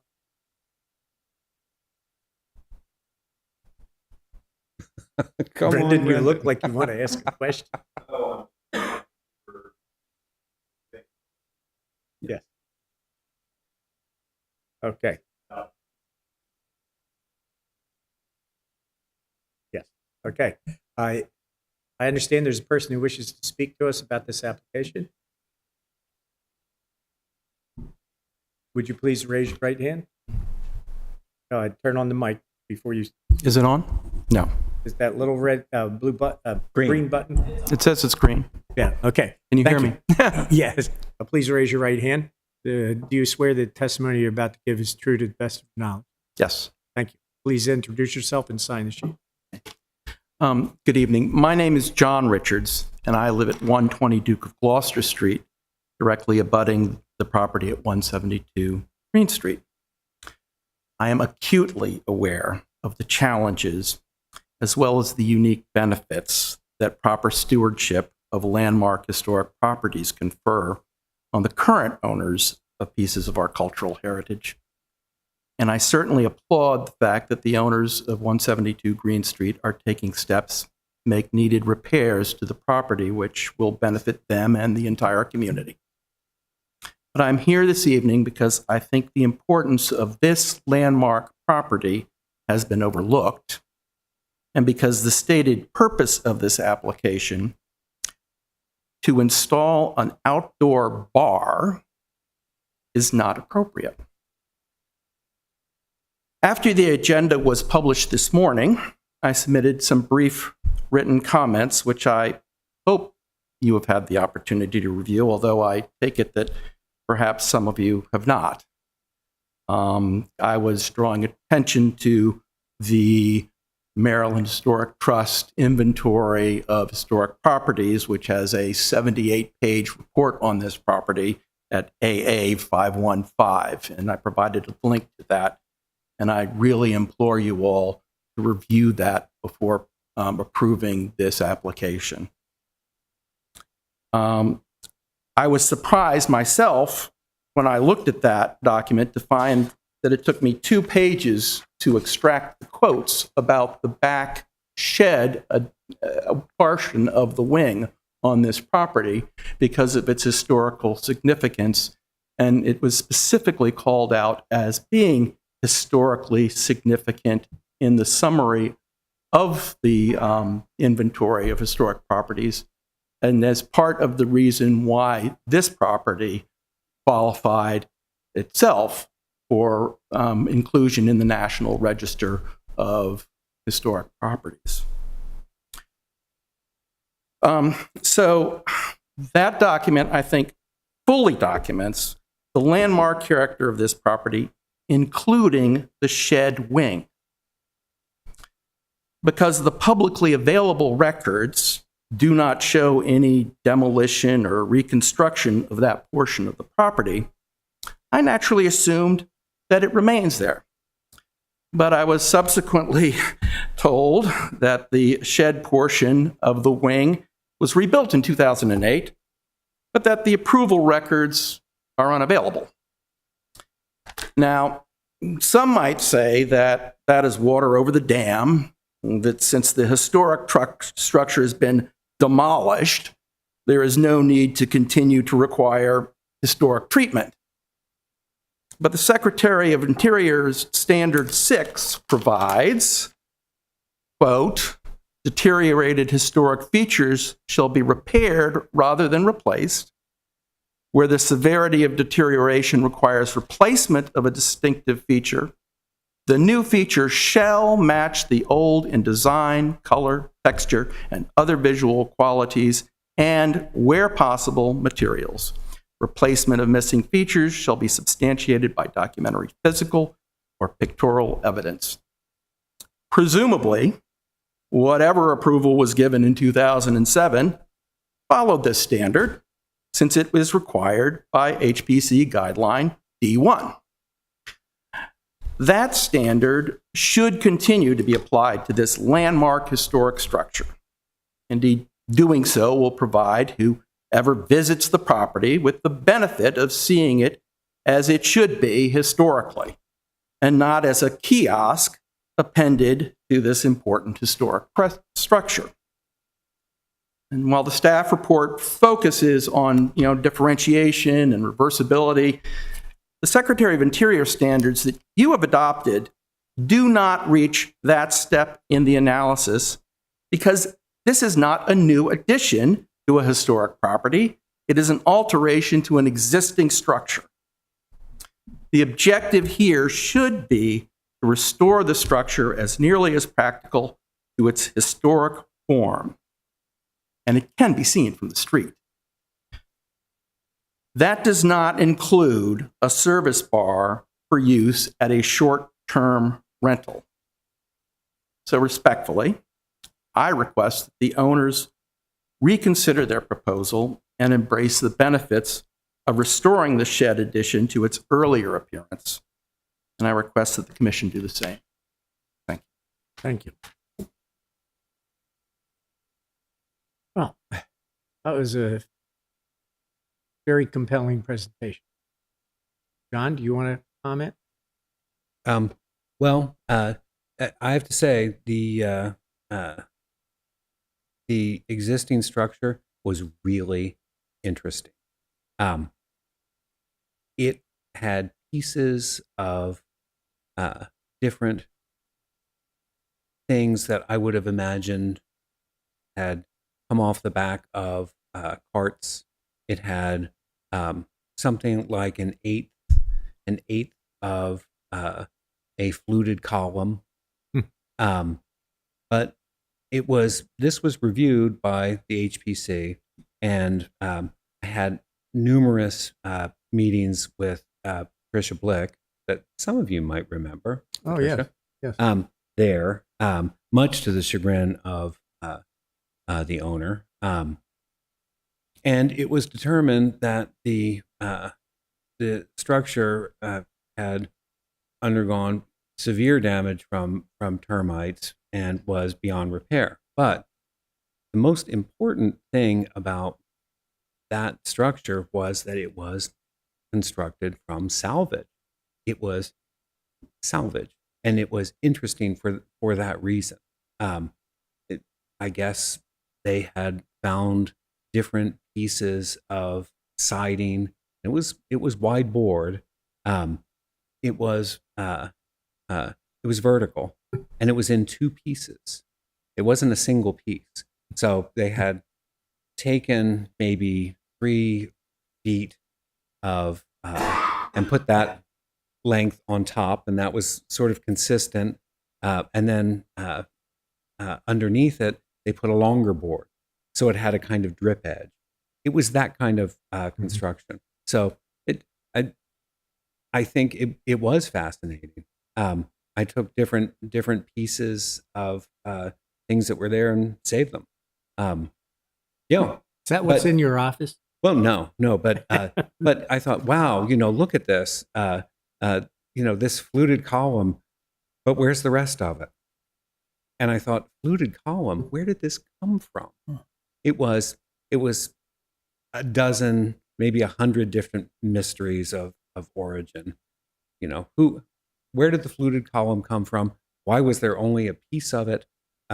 Who had thought that it was important to put that on the outside? But they did. And there's also a blue paint color on different parts. You see that blue paint. I don't know how it was made, but really a rich color. And it was a fascinating structure. But it was approved to be removed, and the new design was to replace it. Okay, I'm going to do something that's rather unusual, and I hope that fellow commissioners will tell me if they think that this is off track, and we'll move on.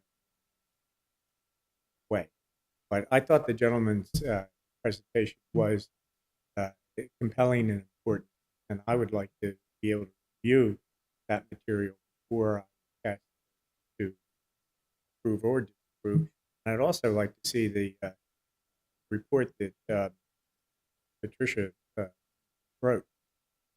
I'd like to see it too.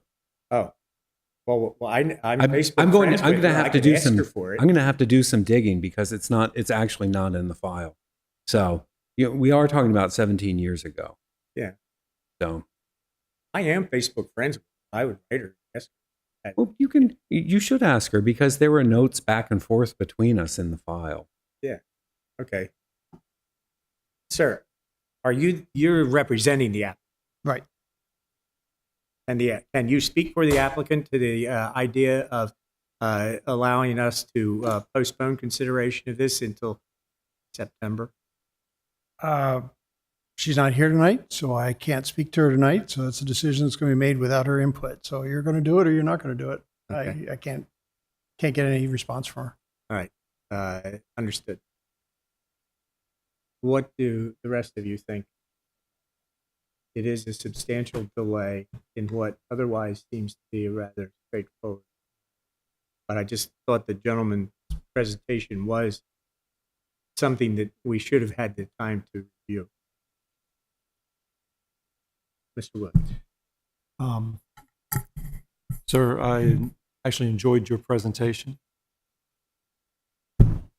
I found it interesting to see that the historic element, which the current shed to a degree represents, or is in that location, is still remembered.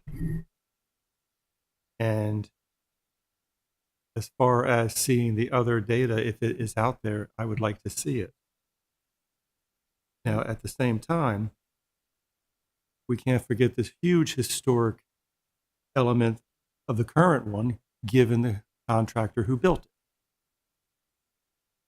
So, Mr. Tower, when you built this, what part of this current shed is reflected or reflects the older shed?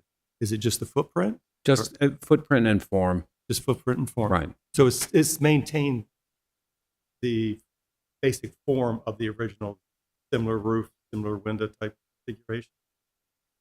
I can't speak exactly to the windows. Now, keep in mind, this was a shed.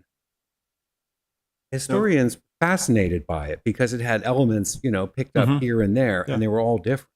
So if your business is to date buildings, this would have been very difficult to date. The other thing is, as Mr. Richards said, it was earth fast, which is also very unusual, but also very problematic because anything that's earth fast is a conduit for termites, and there was significant termite damage. And that was, I think, a mitigating factor for its condition. By the way, just for those who don't know, earth-fast houses were quite common. People didn't necessarily have a lot of money. They would put 4 posts in the ground and not necessarily even have a framed first floor. You might live on dirt. When you got enough money, you might be able to put in a floor with framing. But that was how people did it. And of course, we lost a lot of houses and a lot of structures because they were earth fast, and we have termites. So I find it because as you said, it's earth fast, a particularly fascinating point in the historic record that just by the nature of the building has disappeared, because the buildings tend to disappear unless they were updated and modernized through the years, even to the point of putting an actual footing underneath them. They're not here anymore. And the whole idea that... Well, I'll tell you something about a building that I worked on that was not in Annapolis. It was in Calvert County. Mm-hmm. It was Dr. Cheney's house, still in the Cheney family. A bowler hat was in the house, and also the log of expenses for the house were there, like how much they paid so and so to whitewash the entire house, and it was less, I think, than $10. But that was an earth-fast house, Mm-hmm. and at a doctor's house, Mhm. and at some point, stones were put underneath the corner posts, not a footing. Stone, Mhm. rocks. They cut the post and put rocks there, and the house literally sat on rocks. It wasn't really fastened to the earth. And then there was infill of brick between the stones, and that was how it was done. And of course, that was 1850 construction. Yeah, I saw a building down in Calvert County that was that way. It's an old farmhouse, in that it had the stones at major points, and then was filled in with other things, everything from rubble to stacked stone or brick, just random. Okay, we're We're drifting off. Sorry. yes, we're drifting a little Boy, this bit. is exciting. And we have Can I- another item, so we don't. Let me just speak in favor of delay. I don't feel like I have enough information to vote on this in the next 10 minutes. I also think that if we don't take the public comment seriously, then we're sending a signal that public comments are irrelevant. I And I don't- you- We I might as wish well I give had up on. said that. We might as well give up on taking them if we don't Yeah. take this one seriously. Is there a motion to delay action? May I make a motion to delay action on this until the first meeting of September? September? There's a second. All in favor signify by saying aye. Aye. Aye. Any opposed? Let the record show the position. But the motion carries. I'm sorry, but I think that Mr. Greeley said it very well. If a gentleman, member of the public, comes and takes time to make a presentation like that, we need to review it seriously. So thank you. I hope to see you in September. See you again. Can I add that he came down from Maine to speak? You did? Where in Maine? Oh, wonderful. I'll be there on Thursday. Not Castine, in Lovell. Okay. Okay. Well, we have one more item. It is an important one. I hope that we can consider it concisely, because I think that's really what it deserves and requires. John? We have two items. Two? I'm misreading Two. my One agenda. and one. We have one Dock Street and one Dock Street.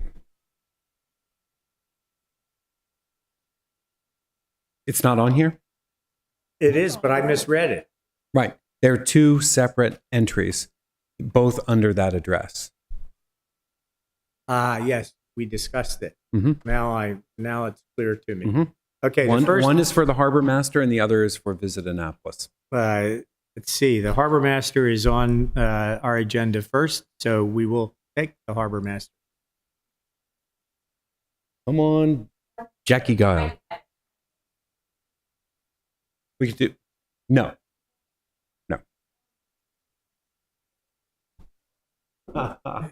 Trying to tag team?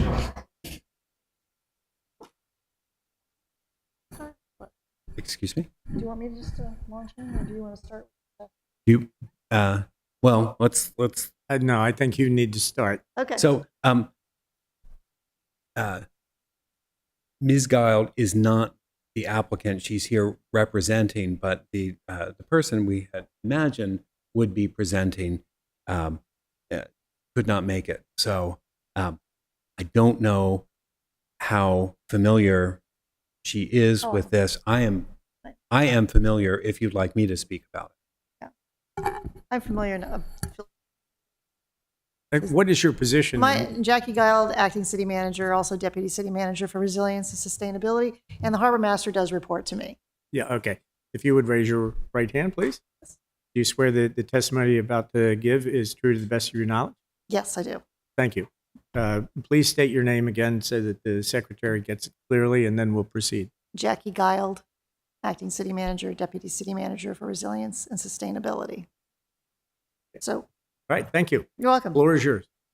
All right.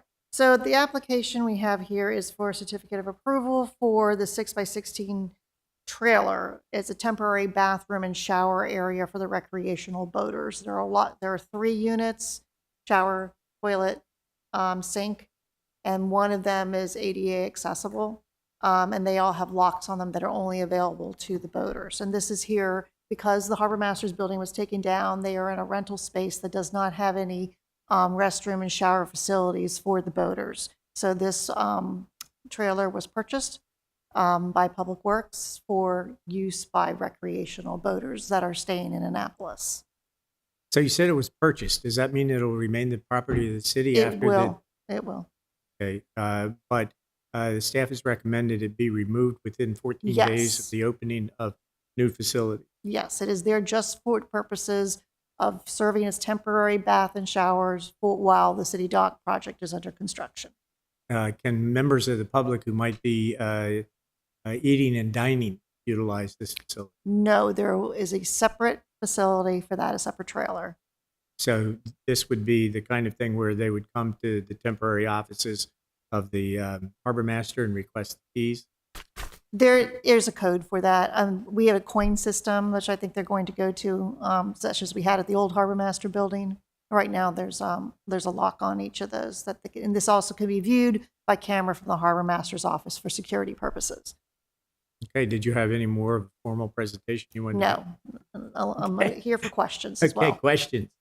What are the hours that it's accessible? That is accessible, I believe, from 7 a.m. to 9:30, but I'd have to get confirmation because those were the hours that we had for the restrooms before for boaters.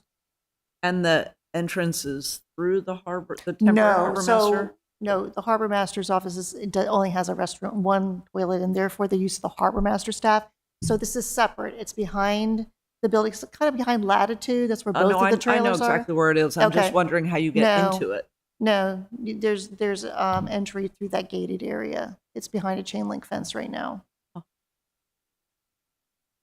Any other questions?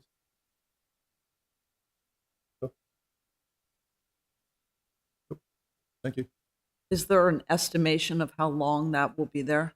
I know it's 14 days until the new facilities are available, but is anyone saying anything about how long that is?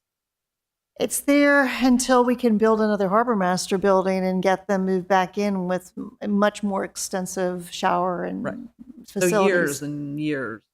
Hopefully it will be years and years. You know, we're looking at about 2 years right now.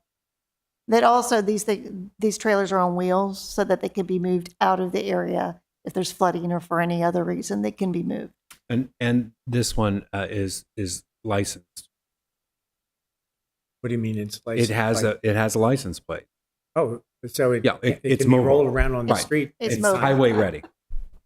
Ready to roll. Well, if it needs to, it will. Yeah. Okay.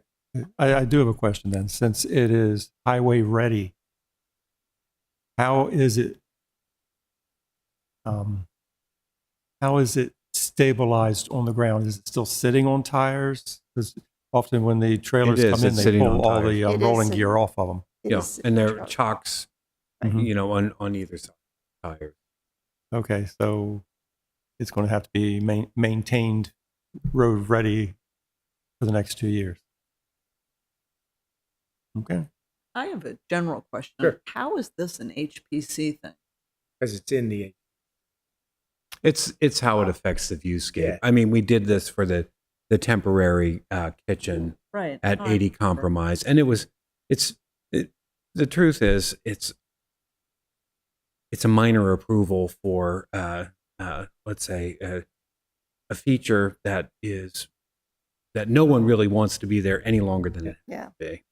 And I will also say that I requested that the mayor submit it to us, partially so that we would be able to think about it, offer comment or raise objections, and also so members of the public, but I don't know if does any member of the public wish to speak to this application?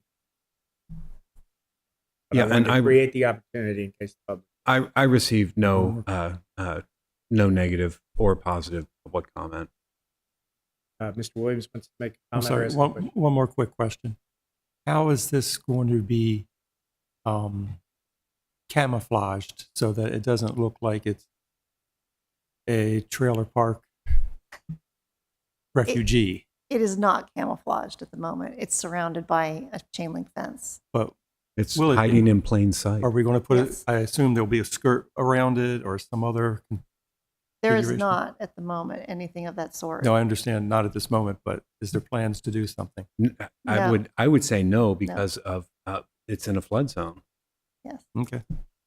And that's an issue with the review, but and that's also the condition of approval. But wait, there's more. There's a second trailer.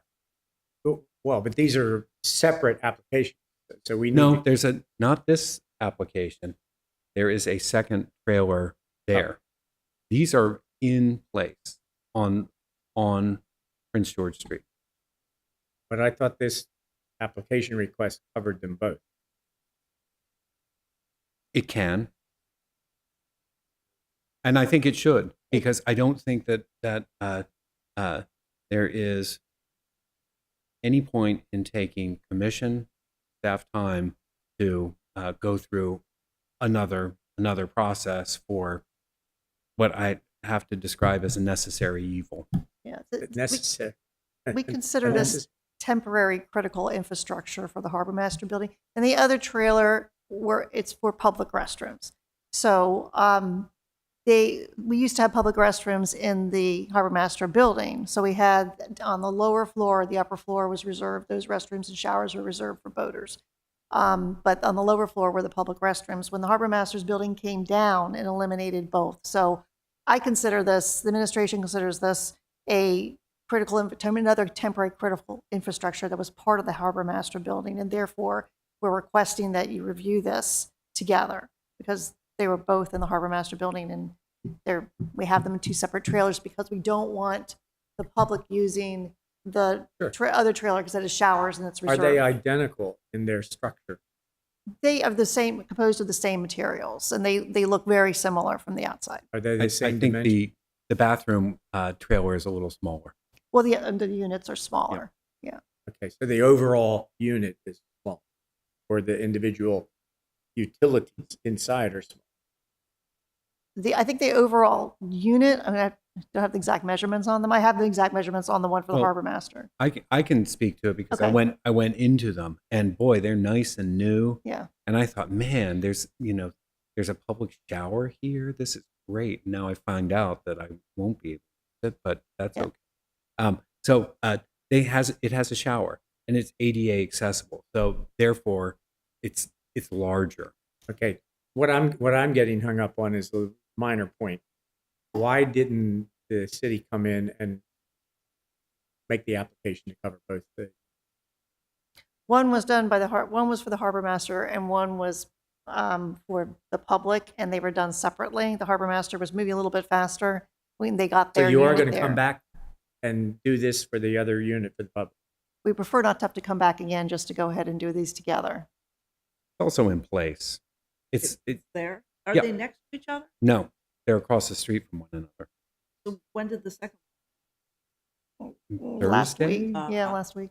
I didn't see it. Right. Yeah. John, are we empowered to act on something that doesn't have an application? I don't know. Okay, do you have an opinion?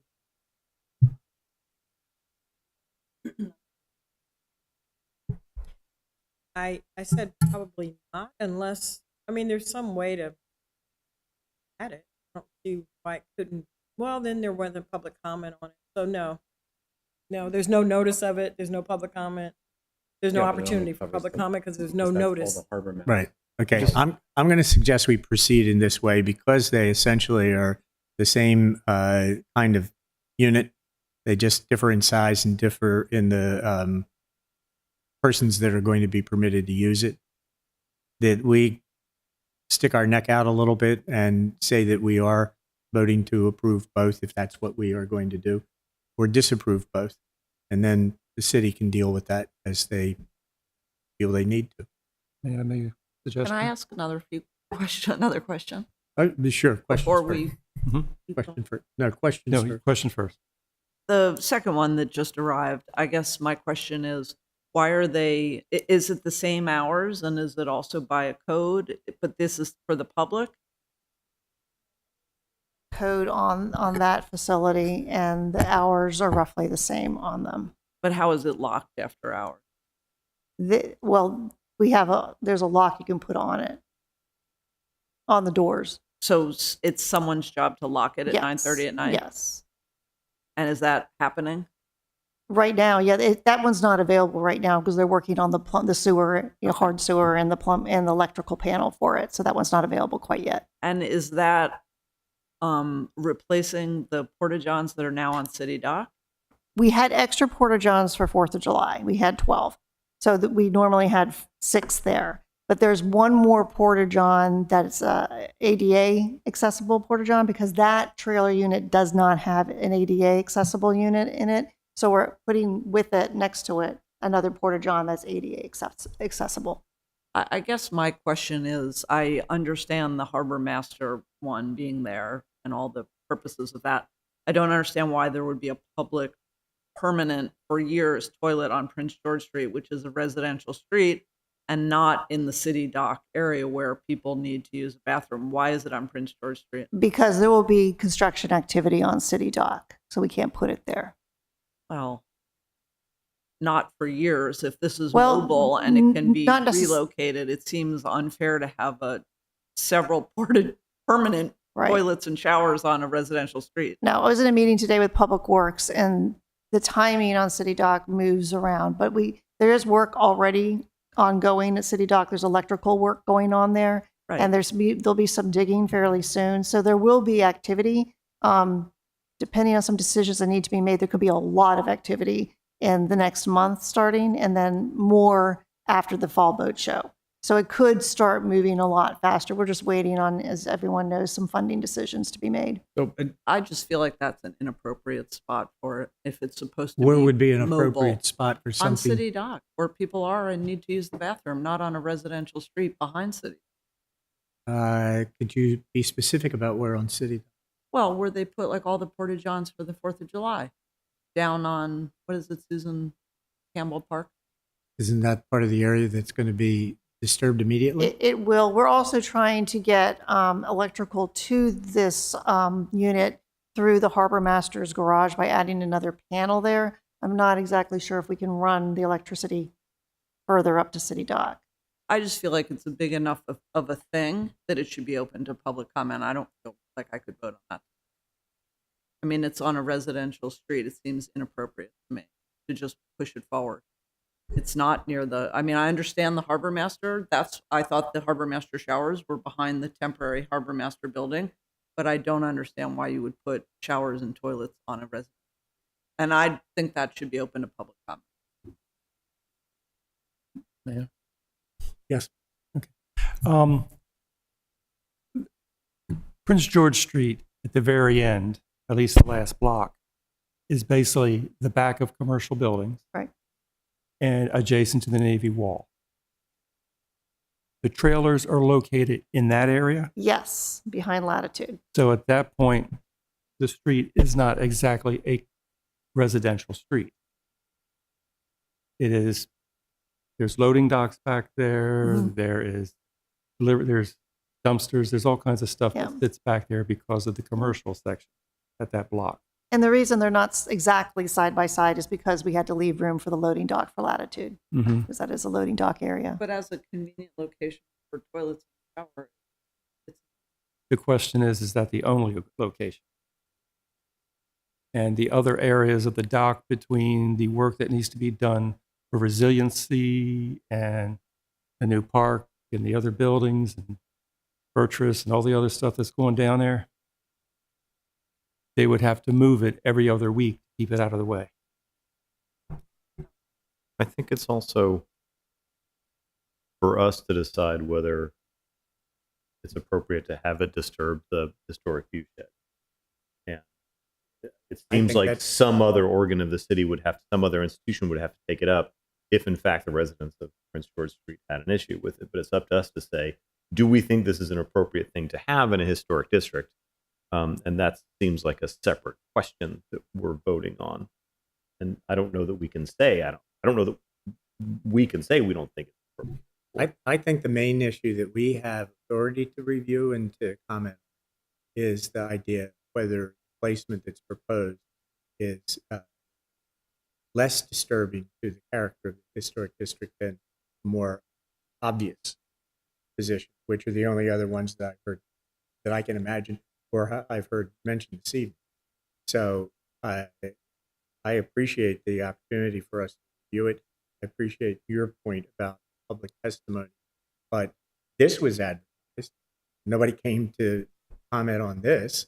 I think that indicates to me that people either feel that this is a necessity and this is an appropriate place, or they just hasn't risen to the level of concern to more members of the public. So I would recommend approval. I just want to clarify, because when I was talking about public comment, no public comment, that was on the one that we're considering adding for the boaters. My understanding, the other structure that's already there for the boaters, right? Both structures are there now. Okay. Well, the other one that didn't come through this process is for the boaters. No, that's The one that came through this process is for the boaters. And that's been there for a while. And the Prince George Street is for which? For both, both units. Both. Okay, so you had public comment on that, but you didn't have public comment on, you didn't. No public comment. But on this application, you've had public comment. You had an opportunity. I'm not saying Yes, it was public. opportunity. Yes. Okay. Yes. So, all right. Okay, I just wanted to hear, but Yeah, so the public did have the opportunity to comment on both units electronically because they were on the agenda separately. no, this There other are- agenda item is not this, right? It's something else. Our agenda item is the boaters trailer, not the public necessities. Thank you. Okay. Now Wait I'm clear. a minute.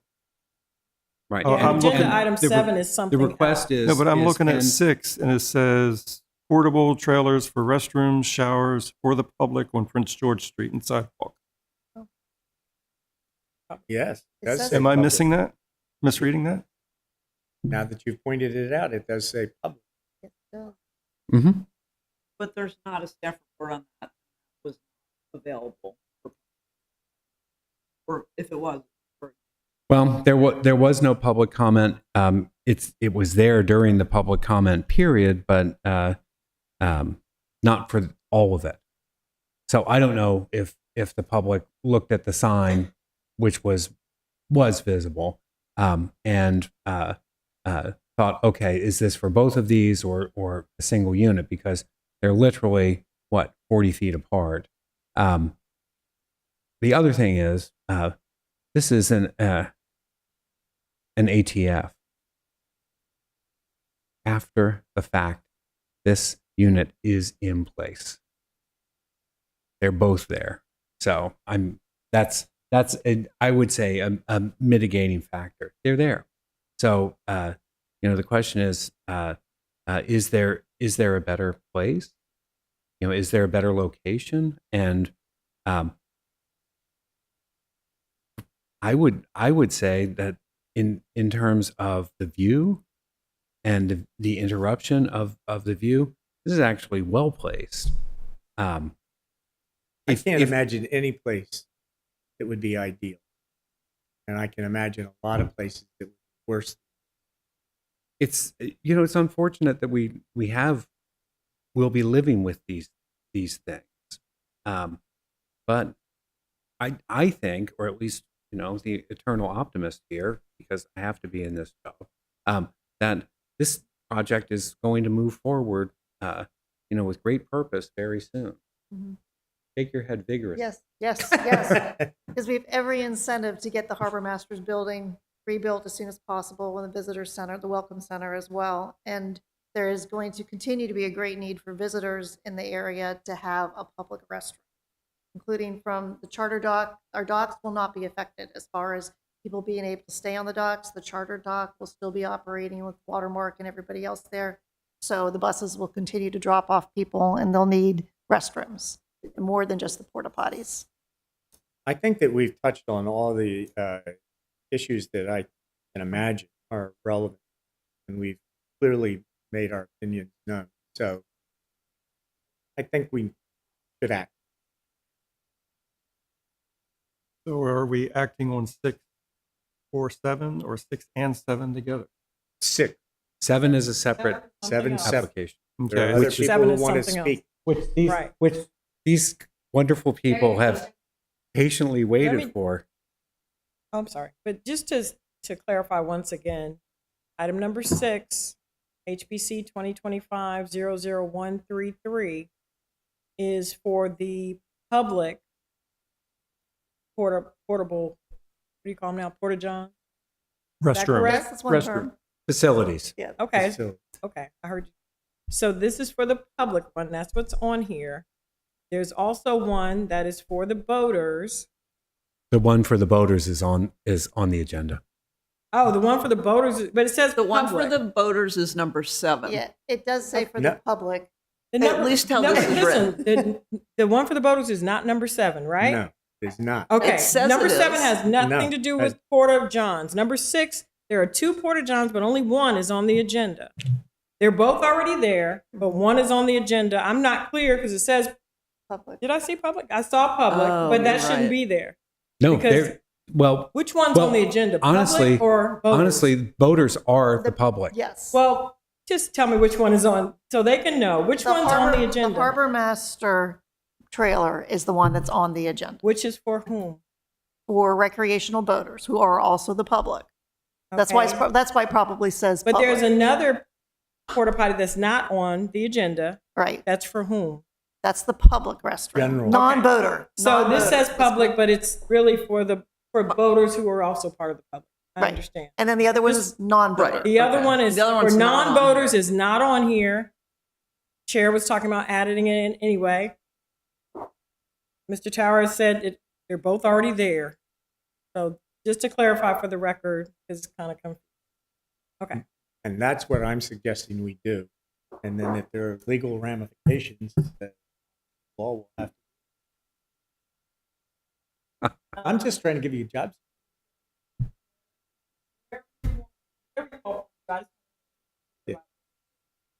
Okay. Oh, okay. I was just going to make a motion.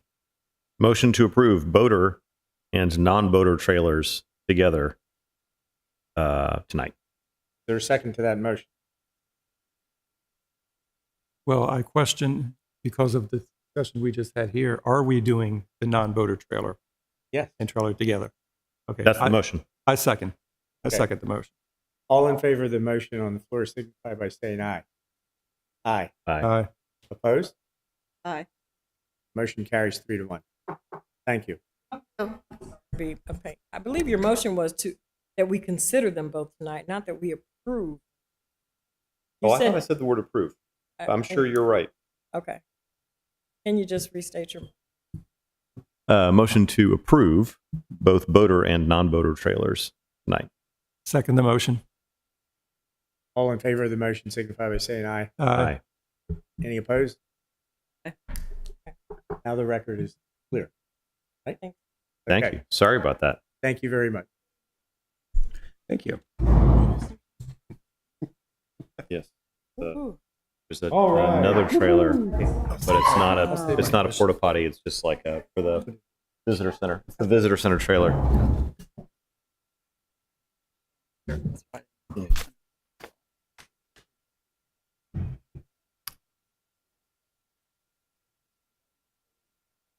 I don't think it does. I think this is just the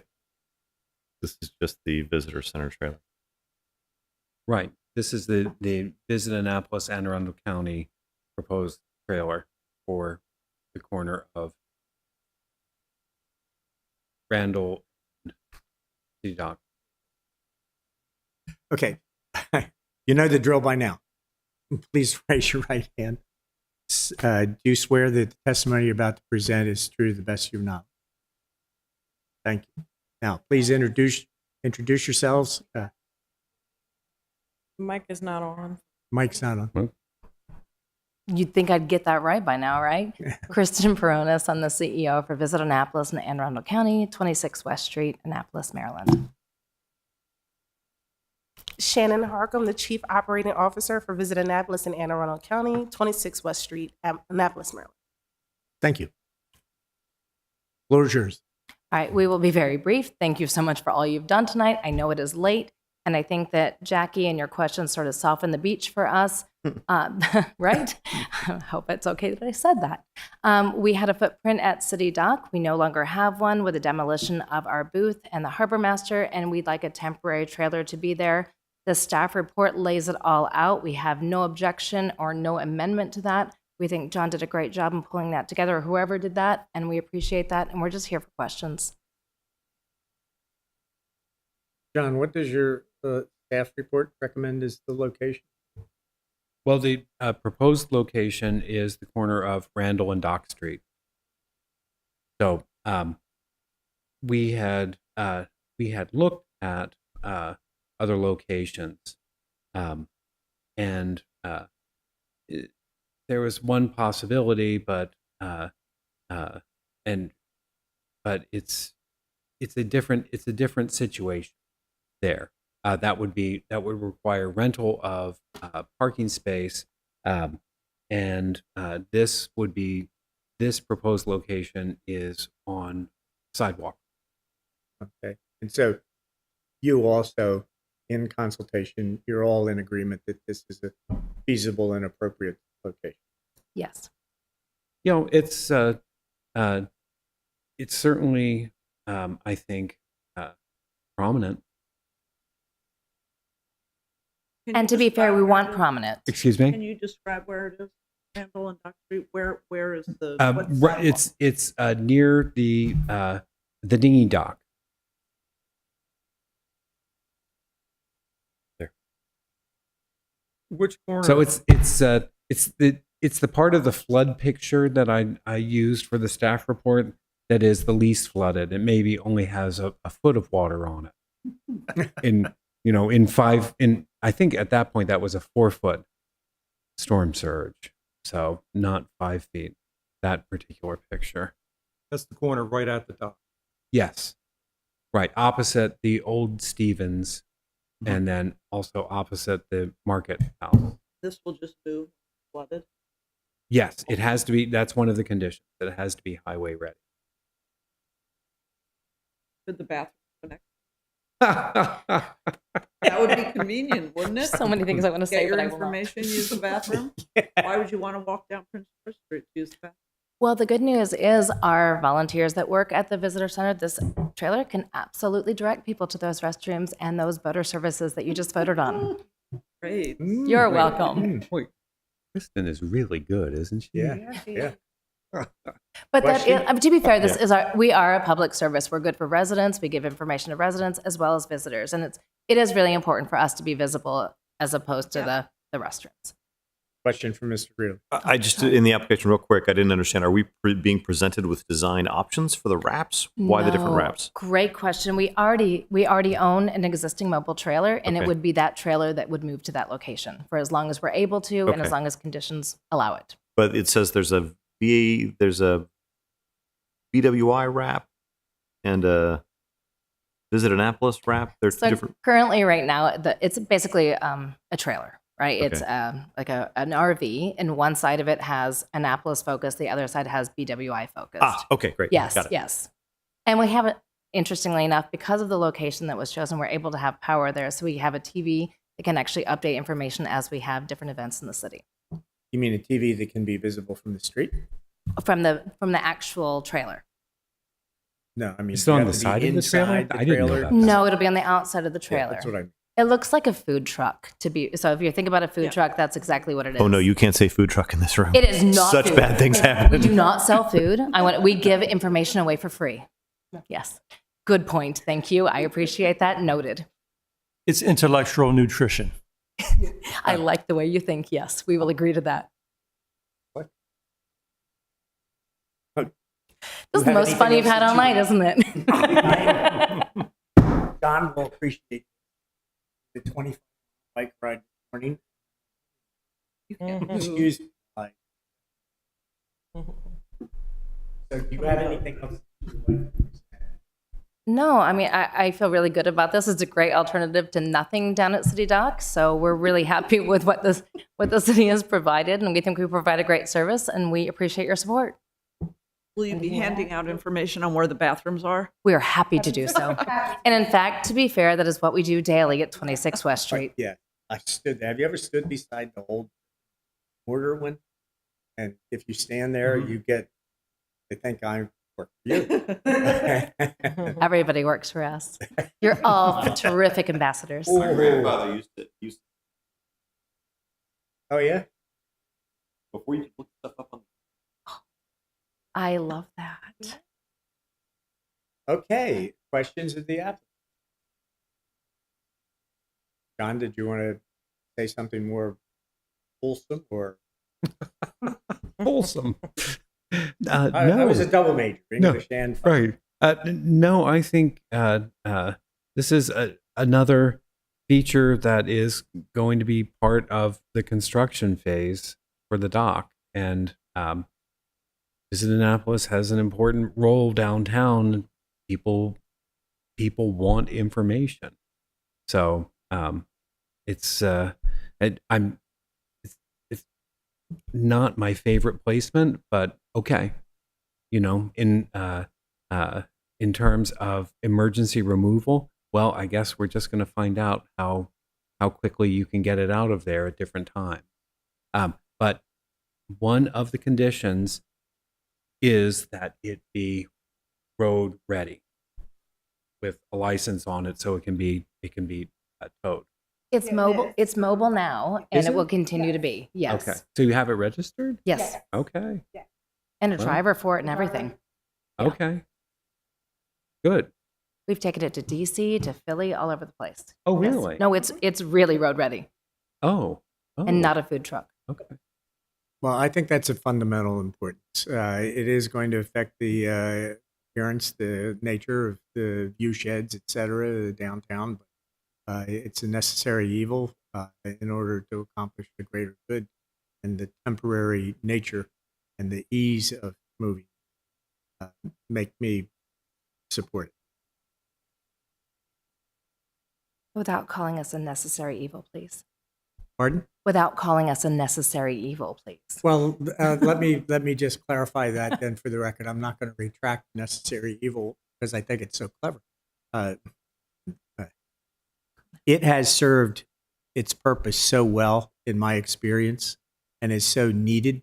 And it's actually going to help people find the toilets, not clutter up the streets, get to the Carroll House, the State House, the Pecca House.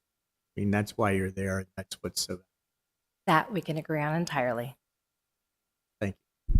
Motion to approve this temporary and appropriate solution With conditions recommended in the staff report.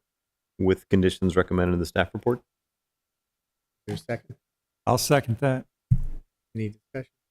All in favor signify by saying aye. Aye. Aye. The application is approved unanimously. Thank you all very much. All right. Thank you for your Thank you. patience. Well, thanks for what you do. We walked away without that. That wouldn't have been as fun.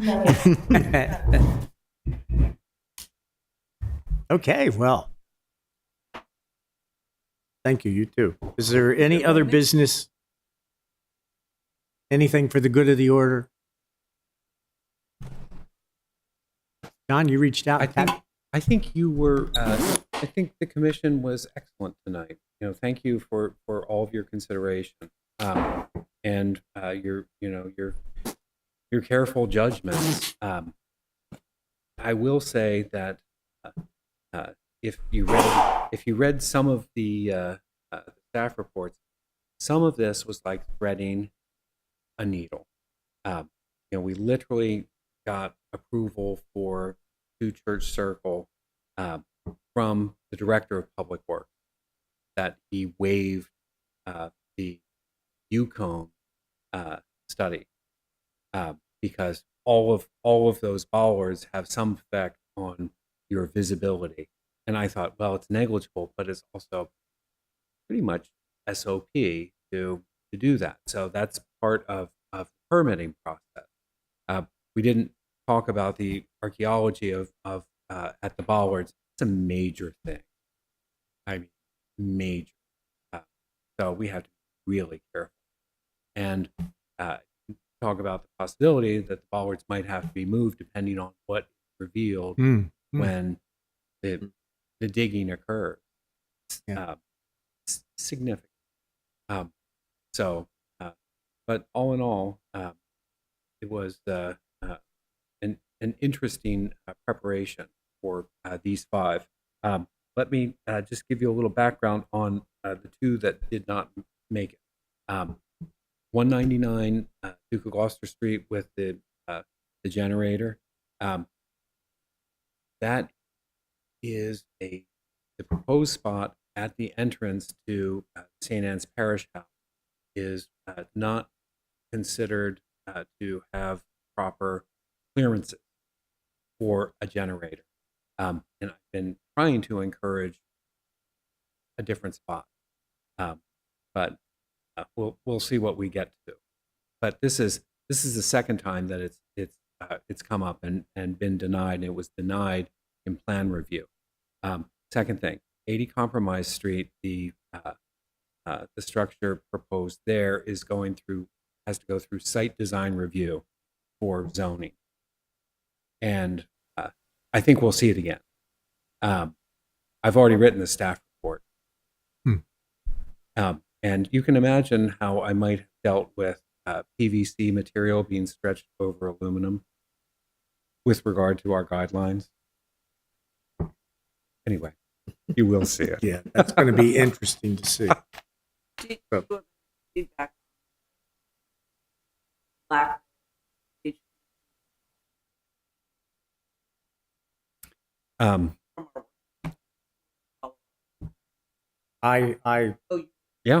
I delivered by hand to Brian Callahan.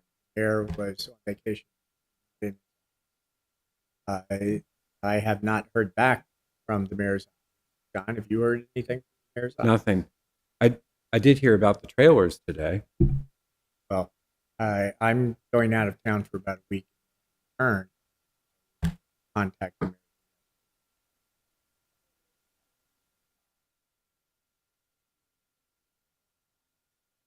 I think it's a first reader. Yes, Your it only mic's went not to. Huh? Yeah, we're still, unless you all tell me you're off the record. No, this he was is still okay. talking. Yeah, This is okay. Yeah. This is all okay. So I contacted my alderman, who said that he would take it up with the mayor and council, and Sharon Kennedy took it up with Alderman Huntley, who said that he would also address it. And what I proposed, Sharon went out of town for another journey, going. So anyway, what I'm going to do after I return Wednesday from short vacation, and my, if you want to contact Alderman Huntley, please. Okay. Well, there's no other business to conduct this evening. Is there a motion to adjourn? Second. Second, all in favor, signify by saying aye. Thank you. Thank you. And John,